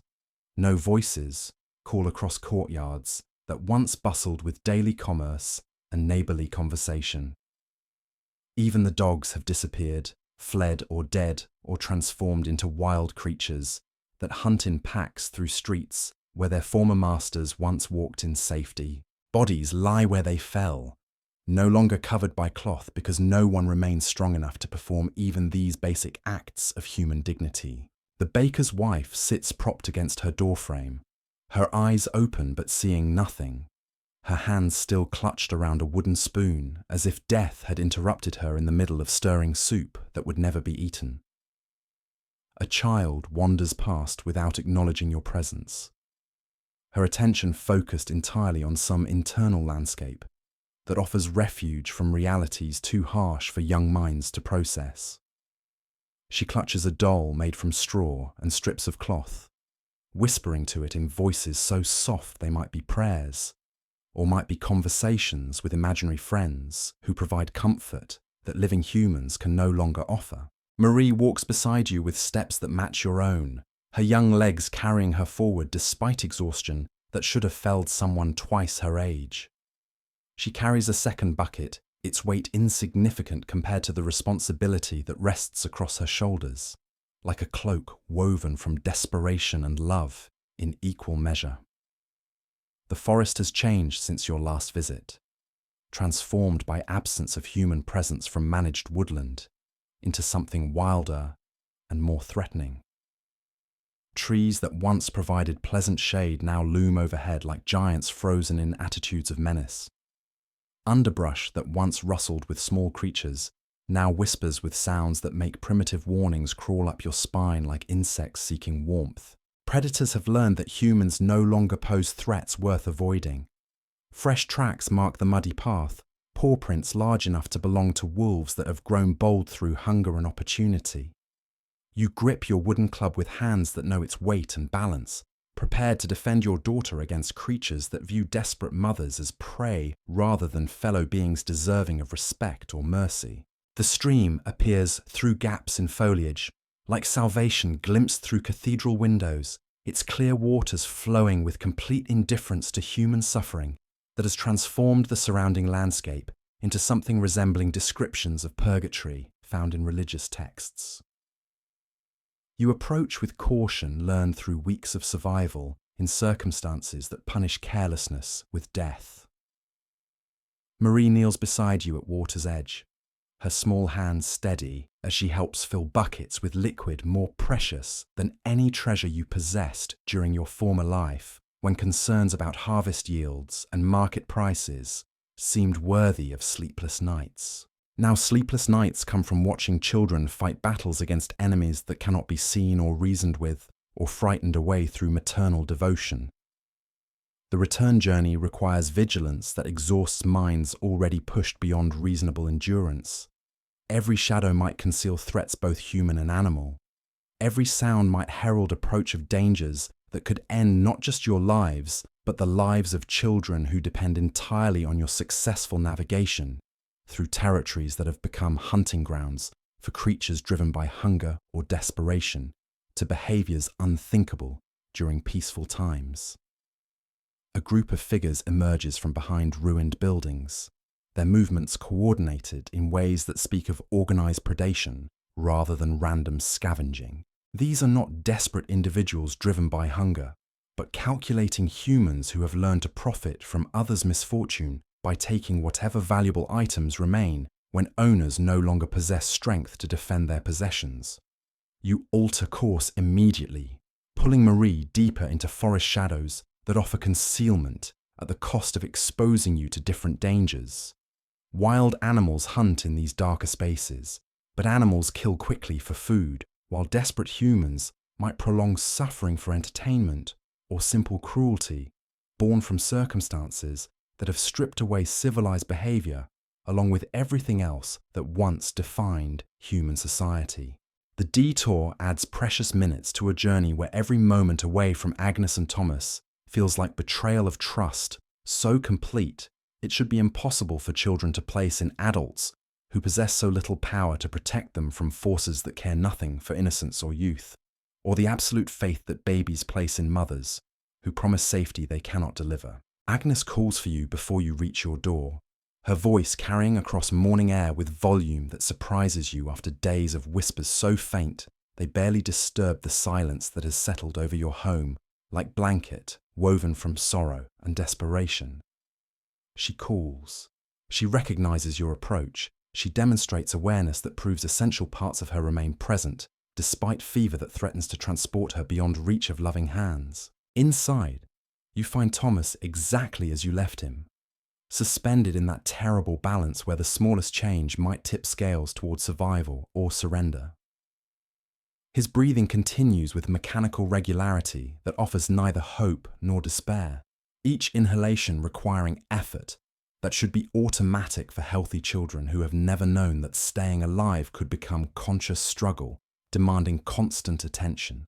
The precious water allows you to prepare remedies with precision that borders on religious observance. Willow bark tea, measured with care, that treats each drop as potentially significant in battles fought at cellular levels, where love and determination cannot reach directly, but might influence outcomes through mechanisms beyond current understanding of how healing actually occurs in bodies pushed beyond normal limits. Agnes accepts the bitter medicine with docility that breaks your heart, while demonstrating trust so complete it should be impossible for someone her age to maintain when surrounded by evidence that adults cannot control forces that threaten everything precious. Her small throat works to swallow liquid that tastes of hope disguised as plant matter. Each gulp she retains, representing victory against enemies invisible but undeniably real. Marie assists with competence that would impress trained healers. Her movements efficient and gentle as she helps position her sister for easier consumption of remedies that might accomplish nothing beyond proving your refusal to surrender hope. She has learned to hide terror behind professionalism that masks emotions too complex for children to process while maintaining functionality necessary for survival. Thomas shows slight improvement in his ability to focus on faces when you speak his name, his eyes tracking movement with awareness that had been absent for days. This small change sends electricity through your exhausted mind, because any deviation from decline might signal that his body has found reserves of strength sufficient to continue fighting battles that have already defeated so many other children. The afternoon passes with careful monitoring of symptoms that fluctuate between encouragement and alarm, with frequency that keeps you balanced on knife's edge between hope and despair. Agnes breathes with less effort than yesterday, but her fever remains dangerously high. Thomas responds to voices with more awareness than he has shown recently, but his colour continues to worry you with its resemblance to winter clouds, heavy with snow. Other sounds intrude from beyond walls that offer protection from some dangers while remaining vulnerable to others. Distant weeping that might come from mothers mourning children or children mourning parents. Voices calling names that receive no answers. Occasional crashes as structures finally succumb to neglect that marks the end of human habitation. In spaces once filled with laughter and conversation, the village continues its slow death alongside remaining inhabitants who lack strength to maintain buildings or infrastructure that once supported thriving community. Roofs sag under weight of repairs that will never come. Wells stand abandoned, not just because water has been contaminated, but because too few people remain alive to operate mechanisms that once brought life-giving liquid to surface. Wild creatures grow bolder with each passing day, venturing into streets that once bustled with human activity, but now offer easy scavenging among abandoned possessions and unburied remains. You have seen foxes padding through market squares at midday, their intelligent eyes reflecting understanding that this territory now belongs to beings other than humans, who once claimed dominion over landscapes they could not ultimately control. Marie helps with evening preparations that have become ritual through repetition and desperate need for routine that imposes order on chaos threatening to overwhelm every aspect of existence. She tends the fire with skill that belies her age, coaxing warmth from wood grown scarce as fewer people remain healthy enough to gather fuel from forests transformed into hunting grounds for predators, both human and animal. Agnes stirs restlessly as darkness approaches, her small body seeking positions that might ease discomfort caused by internal battles fought at levels where maternal love cannot reach directly. Her movements have become more purposeful than the random thrashing that characterized earlier stages of her illness, suggesting that consciousness might be returning despite fever that continues burning through her system like wildfire, consuming everything in its path. Thomas attempts to speak for the first time in days, his voice so weak it barely disturbs air around his lips, but he forms words that you recognize as your name, spoken with effort that exhausts him completely. This simple vocalization represents achievement worthy of celebration in circumstances where victories are measured in heartbeats and syllables rather than grand accomplishments that once seemed important. The fire crackles with sound that has become as essential as breathing, its warmth pushing back against cold, that seeps through walls inadequate for keeping out winter, or despair that threatens to freeze hope in hearts, already chilled by losses that accumulate faster than healing can occur. Light dances across surfaces that have witnessed transformation from sanctuary to battlefield, where invisible wars determine which children wake to see another sunrise. Night settles over your small family, with weight that grows heavier each evening as you measure progress in increments so small they might be imaginary, if not for your desperate need to find meaning in changes that could signal improvement, or might represent nothing more than random fluctuations in conditions that follow patterns beyond human understanding or control.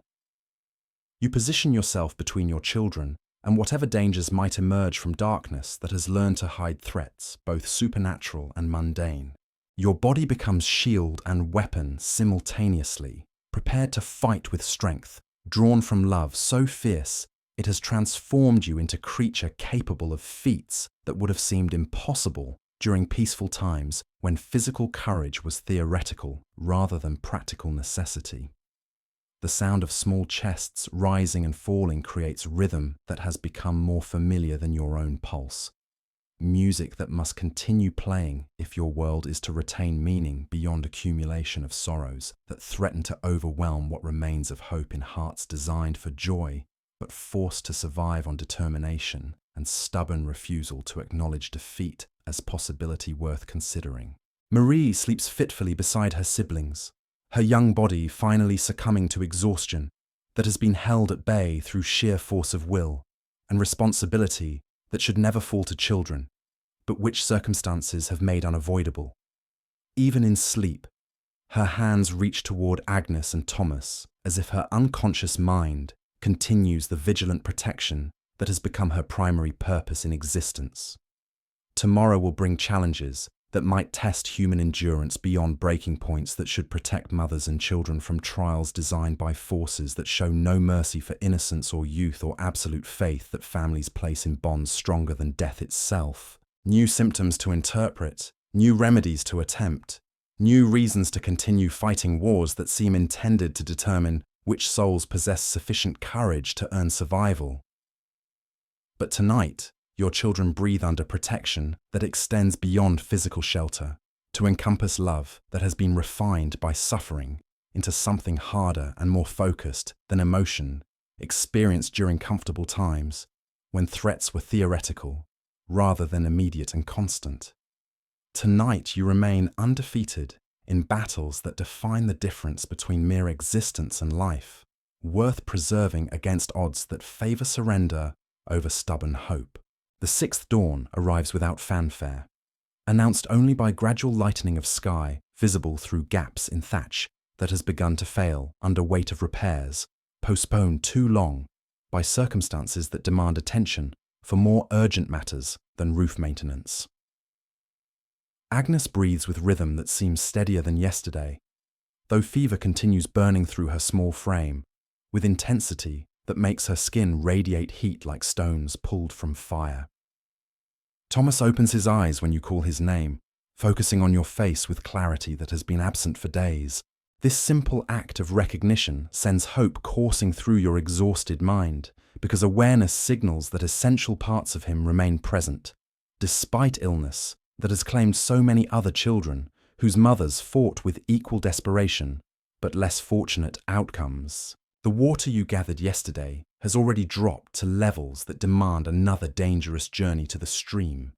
But your children's improved conditions make leaving them feel less like abandonment and more like necessary risk taken for rewards that might justify exposure to dangers lurking in forests and ruined streets where desperate humans prove more threatening than wild animals. Marie volunteers to remain behind, her mature understanding of household management impressive for someone her age but heartbreaking in its demonstration of childhood, sacrificed to circumstances that force premature responsibility upon shoulders too young to carry such weight. She will tend her siblings with competence that rivals your own, guided by love that makes warriors of ordinary people when survival depends on courage, drawn from depths previously unexplored. The village presents itself like archaeological site, where civilizations once thrived, but now lie buried beneath accumulation of neglect and abandonment that marks passage of time measured in catastrophes rather than seasons. Empty houses stare at you through windows that reflect nothing but emptiness. Their former inhabitants either fled or joined the growing number of bodies that mark each street like monuments to defeat. A few survivors still move through morning routines that maintain pretense of normal life, despite evidence that normality has been permanently shattered by forces beyond human control or understanding. An elderly woman tends a small garden with movements that speak of muscle memory, rather than conscious hope that vegetables might grow in soil contaminated by corruption that has poisoned everything else in this transformed landscape. Two children play games that involve no laughter. Their activities focused on survival skills that should never be necessary for people their age, but which circumstances have made essential for anyone hoping to see another sunrise. They practice moving silently through rubble, hiding in shadows, identifying edible plants among weeds that grow wild in spaces once maintained by adults who possessed knowledge and tools for proper cultivation.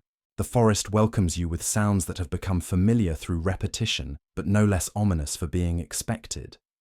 Branches crack under weight that might belong to animals seeking water or humans hunting prey, while wind carries scents of decay mixed with growing things that continue their cycles, regardless of human suffering that has transformed the surrounding landscape into something resembling biblical descriptions of divine punishment. Your wooden club feels heavier with each journey, not because its weight has increased, but because your strength continues diminishing, despite stubborn refusal to acknowledge physical limitations that threaten to interfere with maternal duties that must be performed regardless of personal cost. Hunger has carved away muscle and fat, leaving behind framework barely adequate for tasks that require strength you no longer possess in abundance. The stream flows with water so clear, it seems to mock the corruption that has poisoned everything else in your world, its surface reflecting sky that appears normal, despite hanging over landscape transformed by invisible enemies that show no mercy for innocence or youth, or absolute faith that children place in adults who promise protection they cannot always deliver. You fill your bucket with movements that have become ritual through necessity, each action performed with precision that treats every drop as potentially significant in battles fought for stakes too high to contemplate losing. The liquid represents life distilled to its purest essence, hope made manifest through actions that demonstrate refusal to accept defeat as inevitable outcome of struggles that seem designed to test human endurance beyond reasonable limits. The return journey requires navigation through territories that have become hunting grounds where predators, both human and animal, compete for resources that grow scarcer each day. You move with stealth learned through weeks of avoiding confrontations that could result in loss of supplies essential for keeping children alive long enough for their small bodies to find strength necessary for continued resistance against forces that have already claimed too many young lives. Agnes calls to you as you approach home, her voice carrying across morning air with strength that surprises you after days of whispers so faint they barely disturb silence that has settled over your household like blanket woven from sorrow and desperate hope in equal measure. She calls. She recognizes your footsteps. She demonstrates awareness that proves essential elements of her personality remain intact despite fever that threatened to burn away everything that makes her your daughter. Inside, you discover Thomas sitting upright without assistance, his pale face showing determination that mirrors your own stubborn refusal to consider surrender as acceptable option in wars that must be won regardless of cost or suffering required for victory. His wooden horse lies within reach, suggesting that interest in childhood pleasures might be returning along with strength needed for activities beyond mere survival. The precious water allows preparation of remedies with precision that has become second nature through repetition, driven by desperate necessity. Willow bark tea measured carefully. Elderberry extract administered with timing, calculated to maximize benefits, while minimizing risks associated with treatments that walk narrow lines between healing and harm when applied to bodies already pushed beyond normal limits of endurance. Agnes accepts medicine with less resistance than previous days. her cooperation suggesting that appetite might be returning along with other signs that her internal battles are being won. Through combination of remedies, rest, and determination inherited from mothers who refuse to acknowledge defeat as possibility worth considering when children's lives hang in balance. Marie reports that both siblings showed improvement during your absence, their conditions stabilizing in ways that kindle hope you barely dare acknowledge after weeks of disappointments that taught harsh lessons about celebrating too early or placing too much faith in changes that might prove temporary rather than signs of genuine recovery from illnesses that have claimed so many other children. Thomas manages to consume thin gruel without the choking that characterized previous attempts at feeding, his appetite returning gradually as strength rebuilds itself through processes that remain mysterious, but undeniably real when measured against recent days, when swallowing any nourishment seemed beyond his capabilities. Each spoonful retained represents victory against enemies that fight battles at cellular levels, where love cannot reach directly, but somehow influences outcomes. The afternoon passes with careful attention to breathing patterns that have become as familiar as your own heartbeat, rhythms that must be maintained if your world is to retain meaning beyond accumulation of losses that threaten to overwhelm hope in hearts designed for joy, but forced to survive on determination and absolute refusal to consider alternatives to eventual triumph over circumstances that seem designed to break human spirits. Agnes shows signs of restlessness that might indicate discomfort, but could also signal returning awareness of surroundings that had been obscured by fever-induced delirium. Her eyes track movement with focus that has been absent for days, following your activities with interest that suggests consciousness is emerging from shadows where it had hidden during worst phases of illness that threatened to carry her beyond reach of maternal love. Other mothers begin appearing at your threshold as word spreads through remaining population that your children might be recovering from conditions that have proved fatal for so many others. They come seeking advice, hope, remedies that might prove effective for their own battles against invisible enemies that show no preference for age or innocence when selecting victims from populations already weakened by hunger and despair. Elizabeth arrives with news that her son's fever has finally broken after days of climbing temperatures that seem certain to claim another young life.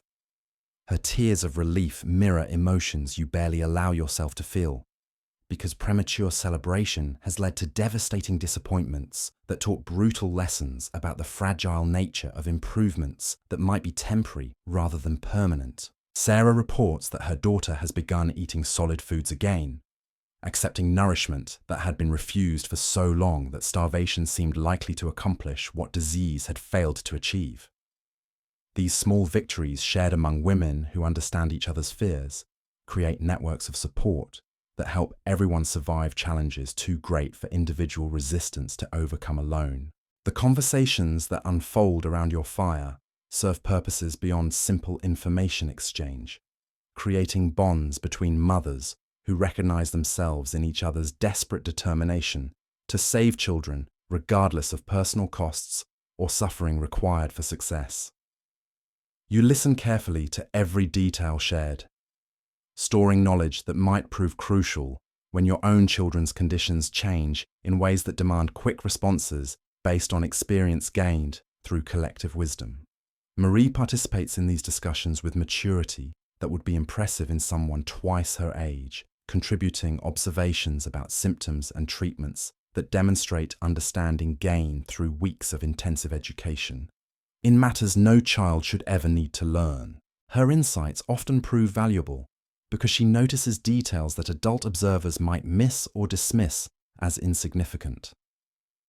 Evening approaches with weight that feels lighter than previous days, though you remain cautious about allowing hope to grow too strong before improvements prove permanent rather than temporary fluctuations in conditions that follow patterns beyond complete human understanding. Agnes breathes with less effort, Thomas responds to conversation with increasing awareness, and Marie shows resilience that makes you proud, despite circumstances that have demanded too much from someone so young. The fire burns with warmth that pushes back against darkness, threatening to overwhelm whatever progress has been achieved through combination of remedies, determination, and perhaps influences beyond material explanations for healing that occurs when love refuses to accept defeat as inevitable outcome of battles, fought for stakes too precious to lose, without exhausting every possible avenue of resistance. Agnes speaks your name clearly for the first time in days, her voice carrying across evening air, with strength that brings tears to eyes that have shed too much salt over sorrows that accumulated faster than joy could balance accounts, kept in hearts designed for happiness, but forced to find meaning in survival, measured by heartbeats rather than achievements that once seemed important during peaceful times. Thomas asks for food using words that form complete sentences, his request demonstrating cognitive function that had disappeared during worst phases of illness, when communication became impossible and consciousness retreated to places where mothers could not follow or provide comfort, through physical presence and whispered reassurances that promised victories not yet won. The night settles over your household with sense of possibility that has been absent for weeks. Though you maintain vigilance, that experience has taught regarding the volatile nature of conditions that can change without warning from encouraging to alarming. Your children sleep more peacefully than they have since illness arrived to transform your home from sanctuary into battlefield, where invisible wars determine which souls possess sufficient strength to earn continued existence.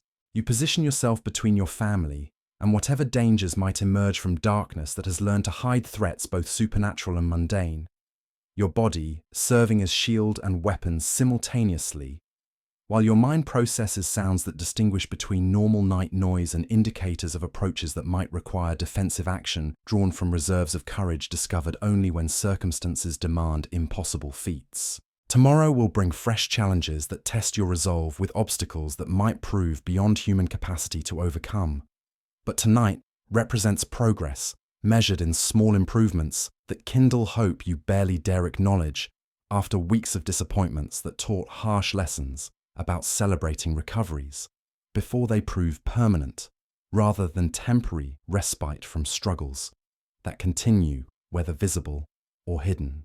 The sound of steady breathing from 3 children creates symphony more beautiful than any music you heard during a former life, when concerts and celebrations seemed worthy of attention that now focuses entirely on rhythms that must continue playing. If your world is to retain meaning beyond mere survival, in circumstances designed to test whether love possesses sufficient strength to overcome forces that show no mercy for innocence or youth. The 7th morning brings something you had almost forgotten existed: silence. Not the terrible silence of stopped breathing that jolted you awake so many times before, but peaceful quiet that speaks of rest rather than struggle. Agnes sleeps without the restless turning that marked her fever's grip, her small chest rising and falling with rhythm that no longer sounds like battle drums counting down to defeat. When you place your hand on her forehead, the skin feels warm but not burning, heated by life rather than the consuming fire that threatened to steal her away.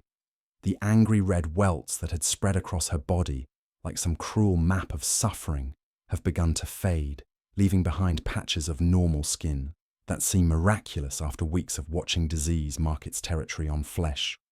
Too young to understand why such pain was necessary, Thomas sits up when he hears you stirring, his movements slow but deliberate rather than the weak thrashing that characterized his worst days.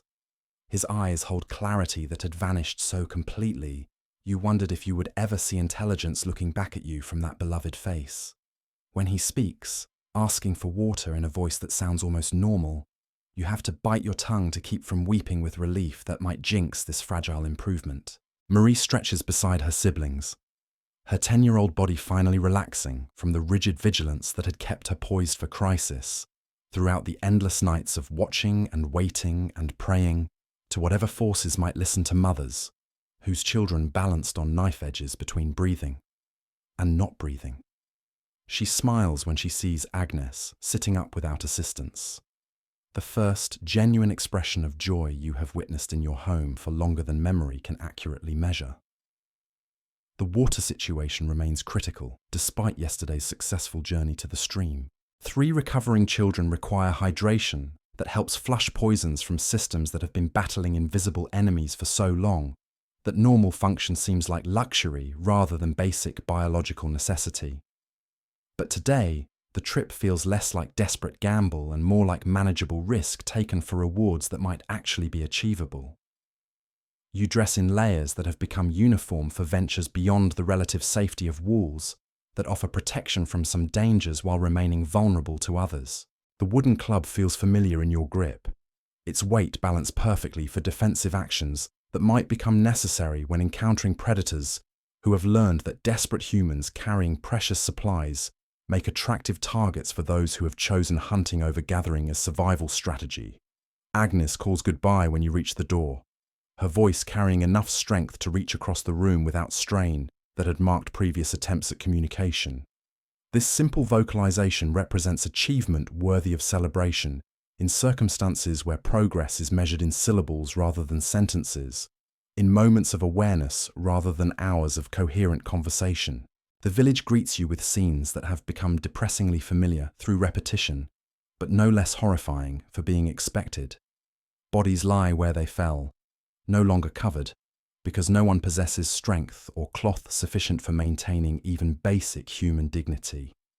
The market square stands empty except for debris that tells stories of commerce abandoned when merchants either fled or joined the growing number of casualties that mark every street.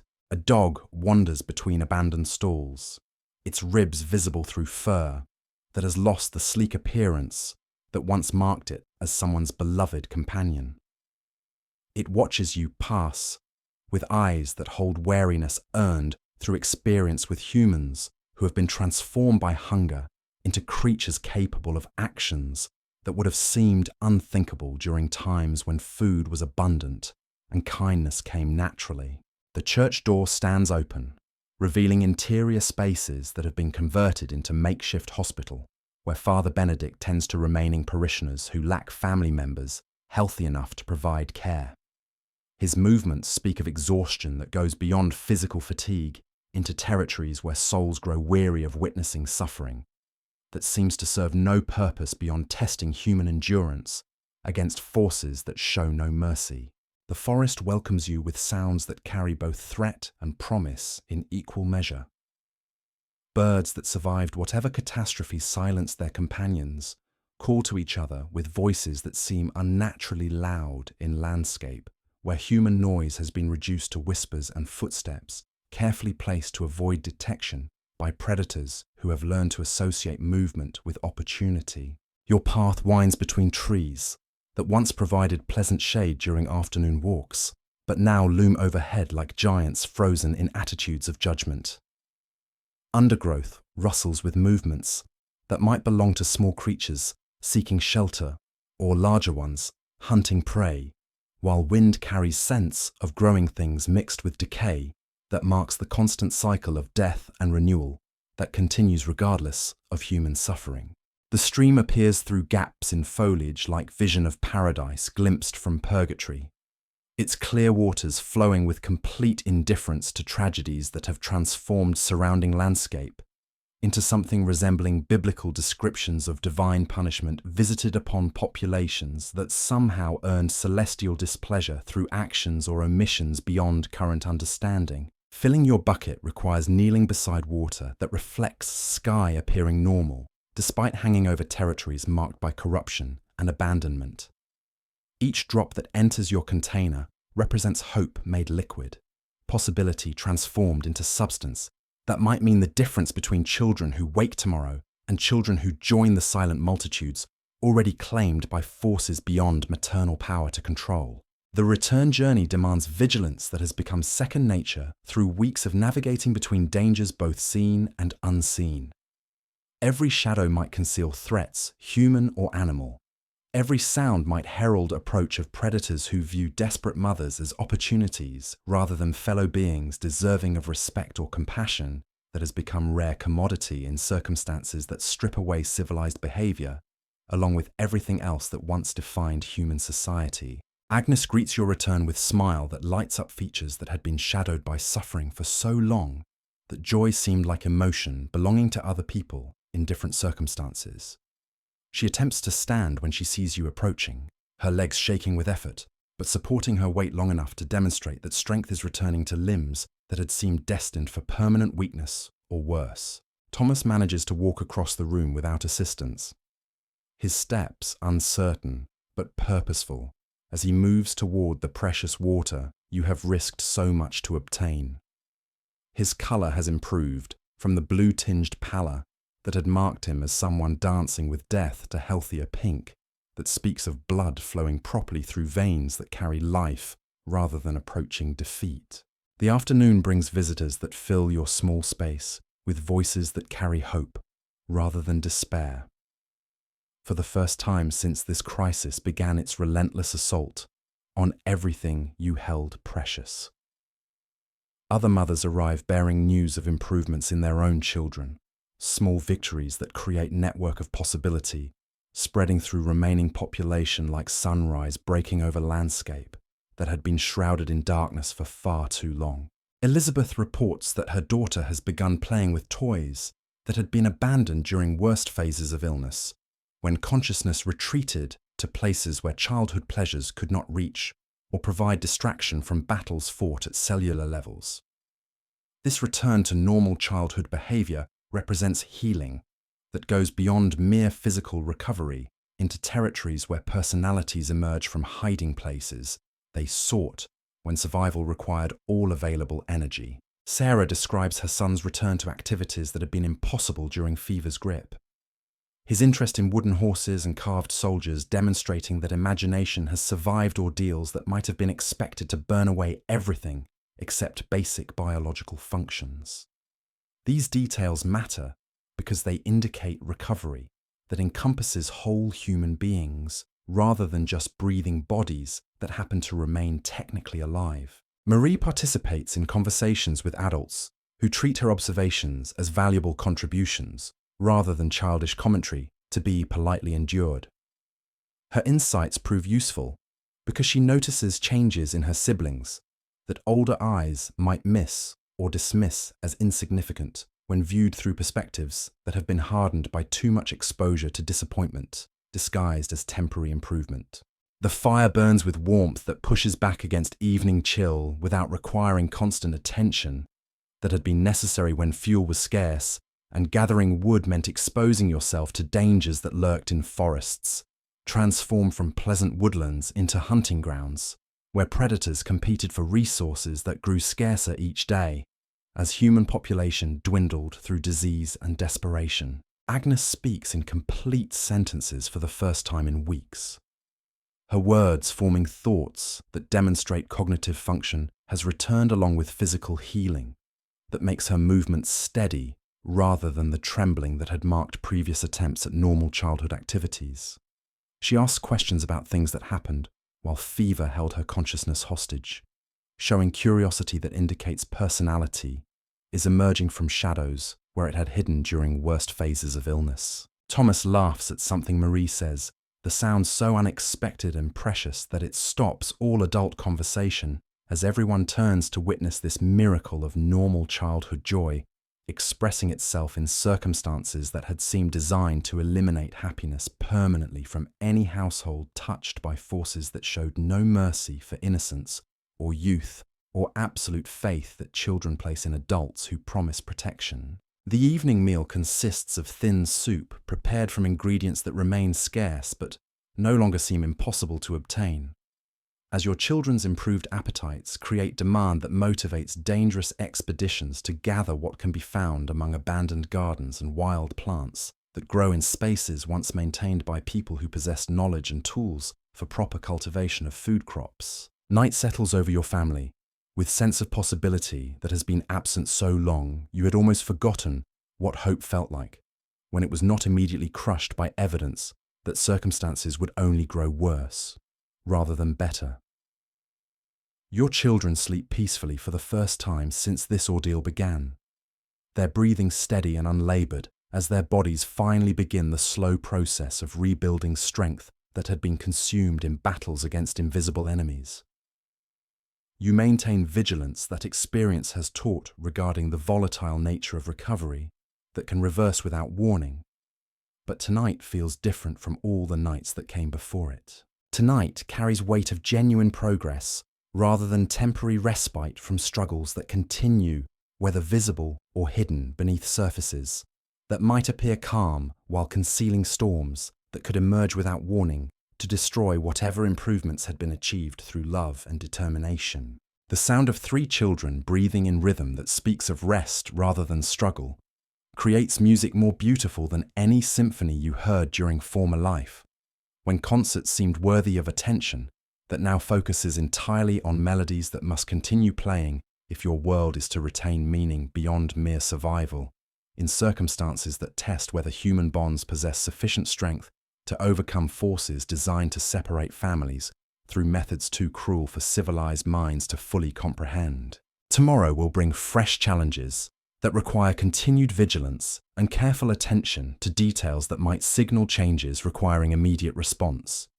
But tonight represents a victory measured in heartbeats that no longer race with panic, and breathing that flows naturally rather than fighting against obstruction that had threatened to stop the essential processes that sustain life in bodies too small to understand why such battles were necessary for continued existence in a world transformed by invisible enemies. Marie sleeps between her siblings, her young body finally relaxing completely for the first time since assuming responsibilities that should never fall to children, but which circumstances made unavoidable when survival required every family member to contribute whatever strength they possessed to collective effort, aimed at keeping everyone alive long enough for healing to occur through mechanisms that remain mysterious but undeniably real when measured against recent improvements. The fire burns low but steady, its glow creating shadows that dance across walls that have witnessed transformation from sanctuary, where families once gathered in safety, to battlefield, where mothers wage wars against forces beyond understanding, and now perhaps back towards something resembling normal domestic space, where children might grow up surrounded by love, rather than constant fear of losing everything precious without warning or explanation. Your own breathing synchronizes with the rhythm of small chests that rise and fall, with efforts that appear effortless for the first time in weeks, creating harmony that speaks of family bonds strong enough to survive testing, that would have destroyed lesser connections between people who shared nothing more than proximity, rather than love refined by suffering into something harder and more enduring than emotions experienced during comfortable times, when threats were theoretical rather than immediate and constant.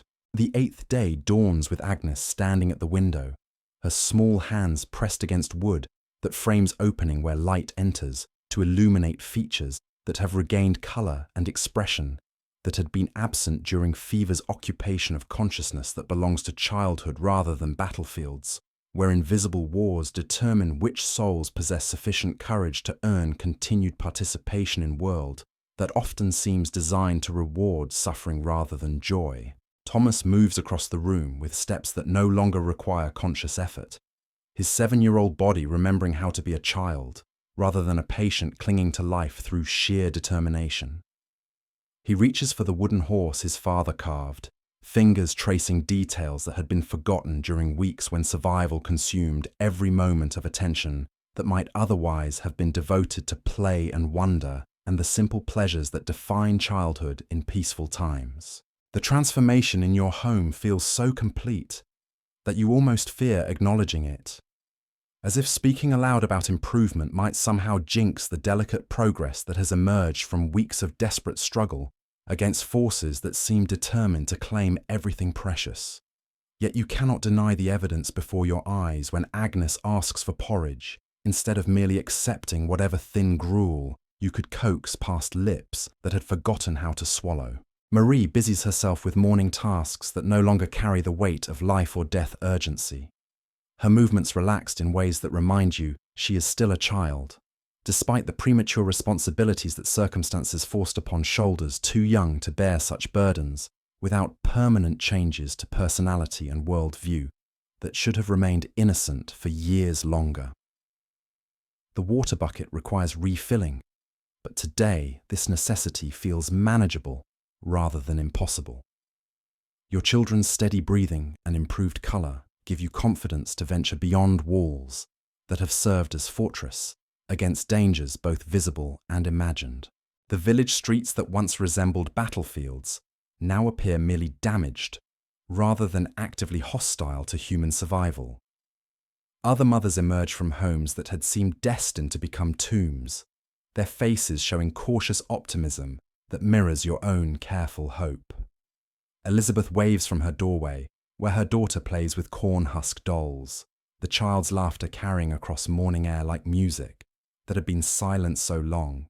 Its return seems miraculous, rather than normal expression of childhood joy returning to spaces where it belongs. Sarah's son chases a wooden hoop through puddles that reflect sky instead of despair, his energy demonstrating recovery that encompasses whole human beings rather than just breathing bodies that happen to remain technically alive.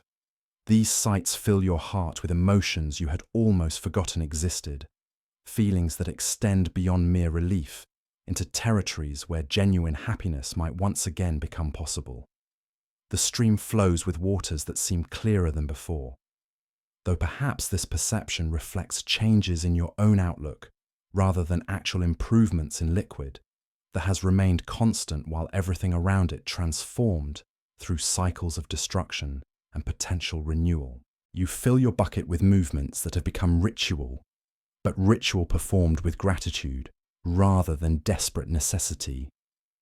The forest whispers with sounds that no longer carry undertones of menace, branches rustling in wind that speaks of growing things rather than decay that had marked so much of recent experience. Birds call to each other with voices that seem to celebrate survival rather than mourn losses that accumulated faster than healing could occur during worst phases of crisis that tested human endurance beyond reasonable limits. Agnes greets your return by running toward you on legs that support her weight without trembling, her arms outstretched in gesture of welcome that brings tears to eyes that have shed too much salt over sorrows, but now might learn to weep from joy rather than grief that had become constant companion during weeks when hope seemed luxury you could not afford. Thomas follows his sister's example, moving with coordination that demonstrates his small body has remembered how to function as integrated system rather than collection of failing parts struggling independently against forces that threaten to overwhelm defenses weakened by sustained assault from invisible enemies that showed no mercy for innocence or youth. The afternoon brings visitors who carry news of recoveries spreading throughout remaining population, like sunrise breaking over landscape that had been shrouded in darkness for far too long.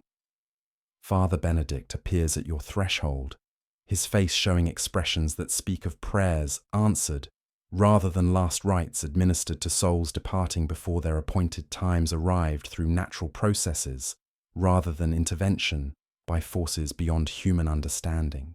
Margaret returns from wandering that had consumed days, following losses too great for rational minds to process, without retreating into territories where grief could be managed through movement rather than stillness, that force confrontation with realities too painful for immediate acceptance. Her presence signals that community bonds might survive testing that seem designed to destroy every connection between people who once shared more than proximity and mutual need. The fire burns with warmth that fills your home with light, that illuminates faces, showing expressions of contentment rather than the anxious vigilance that had marked every waking moment during weeks when breathing could not be taken for granted, and consciousness might disappear without warning into places where loving mothers could not follow or provide comfort through physical presence. Agnes speaks about tomorrow, as if future existence could be assumed rather than hoped for, against overwhelming evidence that circumstances might change without warning to destroy whatever progress had been achieved through determination and love, and stubborn refusal to accept defeat as inevitable outcome of struggles that seem designed to separate families through methods too cruel for civilized minds to comprehend. Thomas asks questions about activities that extend beyond immediate survival, his curiosity indicating that mental energy, once devoted entirely to fighting battles at cellular levels,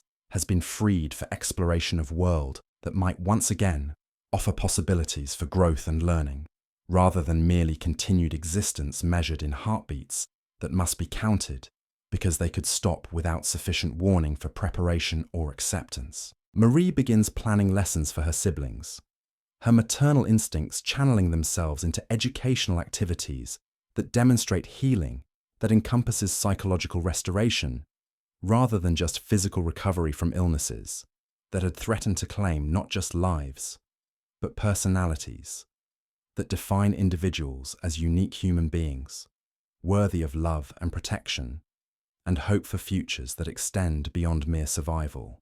The evening meal consists of food that tastes of nourishment rather than desperation, ingredients gathered from sources that no longer require risking life for sustenance, that barely qualified as adequate for maintaining basic biological functions.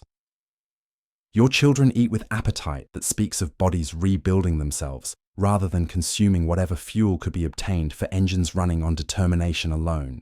Night settles over your household with weight that feels protective rather than threatening, darkness that promises rest rather than vigilance against dangers that might emerge when vision failed and hearing became primary defense against predators who had learned to hunt when human senses were most vulnerable to surprise attacks from creatures driven by hunger or opportunity.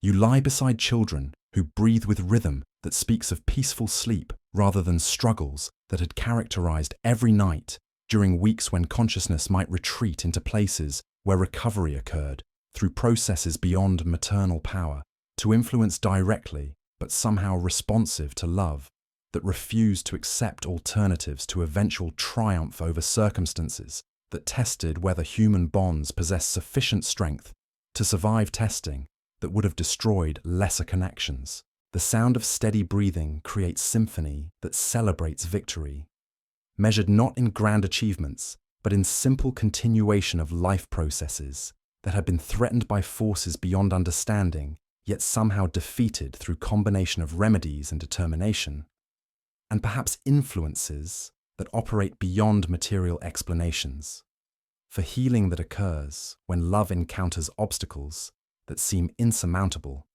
but prove vulnerable to persistence that draws strength from sources deeper than conscious knowledge. Agnes murmurs in her sleep, words that form dreams about playing in gardens that exist beyond walls, that have served as fortress against world transformed by invisible enemies.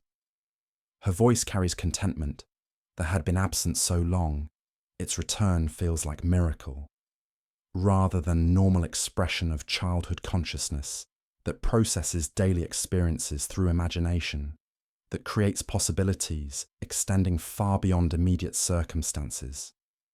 Thomas shifts position without the restless movements that had marked fever's grip on small body that had fought battles requiring strength beyond what should be expected from someone his age. His peaceful rest demonstrates healing that encompasses more than mere absence of symptoms, recovery that restores personality and potential that had been temporarily obscured by struggles for basic survival. Marie sleeps between her siblings, her protective instincts finally allowing relaxation that had been impossible when vigilance meant difference between family that survived intact and a household that joined the growing number of casualties that marked every street, with evidence of defeats that accumulated faster than victories during worst phases of crisis that tested entire communities beyond limits designed to protect innocent people. Tomorrow will bring new day that might be welcomed rather than endured, sunrise that illuminates possibilities rather than merely revealing extent of damage inflicted by forces that seemed determined to destroy everything precious about human existence. Your children will wake expecting food and water and love rather than wondering whether consciousness would return or fade into silence that had claimed so many other young voices. The transformation feels complete yet fragile.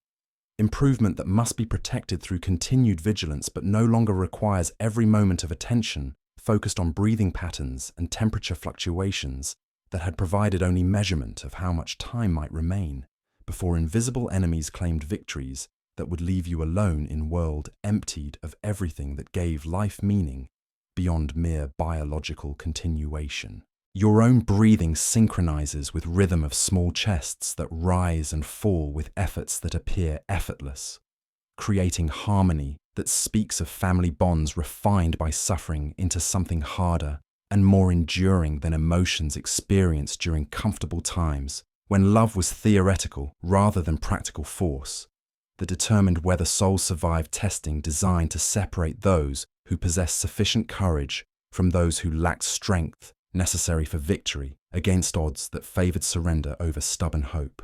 The fire burns low but steady, its glow creating shadows that dance across walls, bearing witness to transformation from battlefield where invisible wars determined which children would wake to see another sunrise back towards sanctuary, where families gather in safety and children learn that world contains beauty alongside suffering, joy alongside sorrow, hope alongside fear that makes courage possible when circumstances demand impossible feats from ordinary people who discover extraordinary strength when protecting those they love more than life itself.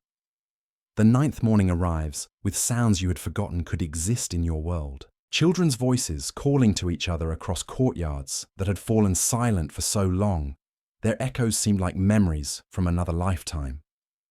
Agnes stands at the window watching other survivors emerge from homes that had served as fortresses against forces that no longer hold dominion over small bodies that have remembered how to be vessels for joy rather than battlefields where invisible wars determined which souls would continue breathing.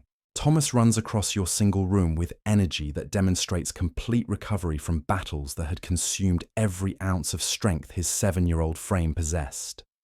His laughter mingles with his sister's giggles as they play games that require no rules except imagination, unleashed from constraints imposed by circumstances that had demanded every moment of attention be focused on survival, rather than wonder that defines childhood in peaceful times. The transformation extends beyond your own household, as word spreads through remaining population, that children throughout the village have begun showing signs of improvement that suggest whatever force had claimed so many young lives has finally retreated from territories where it held unchallenged dominion for weeks that felt like lifetimes measured in heartbeats rather than sunrise and sunset cycles. Marie helps prepare morning meal from ingredients that taste of abundance rather than scarcity, her movements relaxed in ways that remind you she possesses wisdom beyond her years, but also retains capacity for childhood wonder that had been temporarily overshadowed by responsibilities no 10-year-old should ever need to shoulder. She hums while working, melody that fills your home with music that celebrates survival without ignoring costs that were paid for victories that seemed impossible when hope was luxury you could not afford. Other mothers begin visiting not to share desperate remedies or compare symptoms that mark their children as potential casualties, but to exchange stories of recovery that create networks of renewed community among women who recognize themselves in each other's cautious optimism. Elizabeth brings news that her daughter has begun asking questions about future plans, curiosity that extends beyond immediate survival into territories where dreams might once again become possibilities rather than cruel fantasies. Sarah reports that her son has started helping with household tasks that require strength he had not possessed during weeks when breathing consumed all available energy. These small contributions to family welfare represent healing that encompasses psychological restoration alongside physical recovery from illnesses that had threatened to claim not just lives, but personalities that define individuals as unique human beings worthy of protection and love.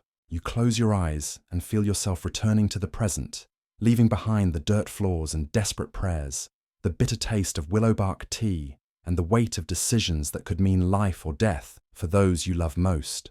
Marguerite's world fades, but her strength remains with you, a reminder that love can transform ordinary people into warriors, capable of impossible feats, when everything precious hangs in the balance, and that sometimes the greatest victories are measured not in grand triumphs, but in the simple, sacred act of keeping those we cherish breathing for one more day.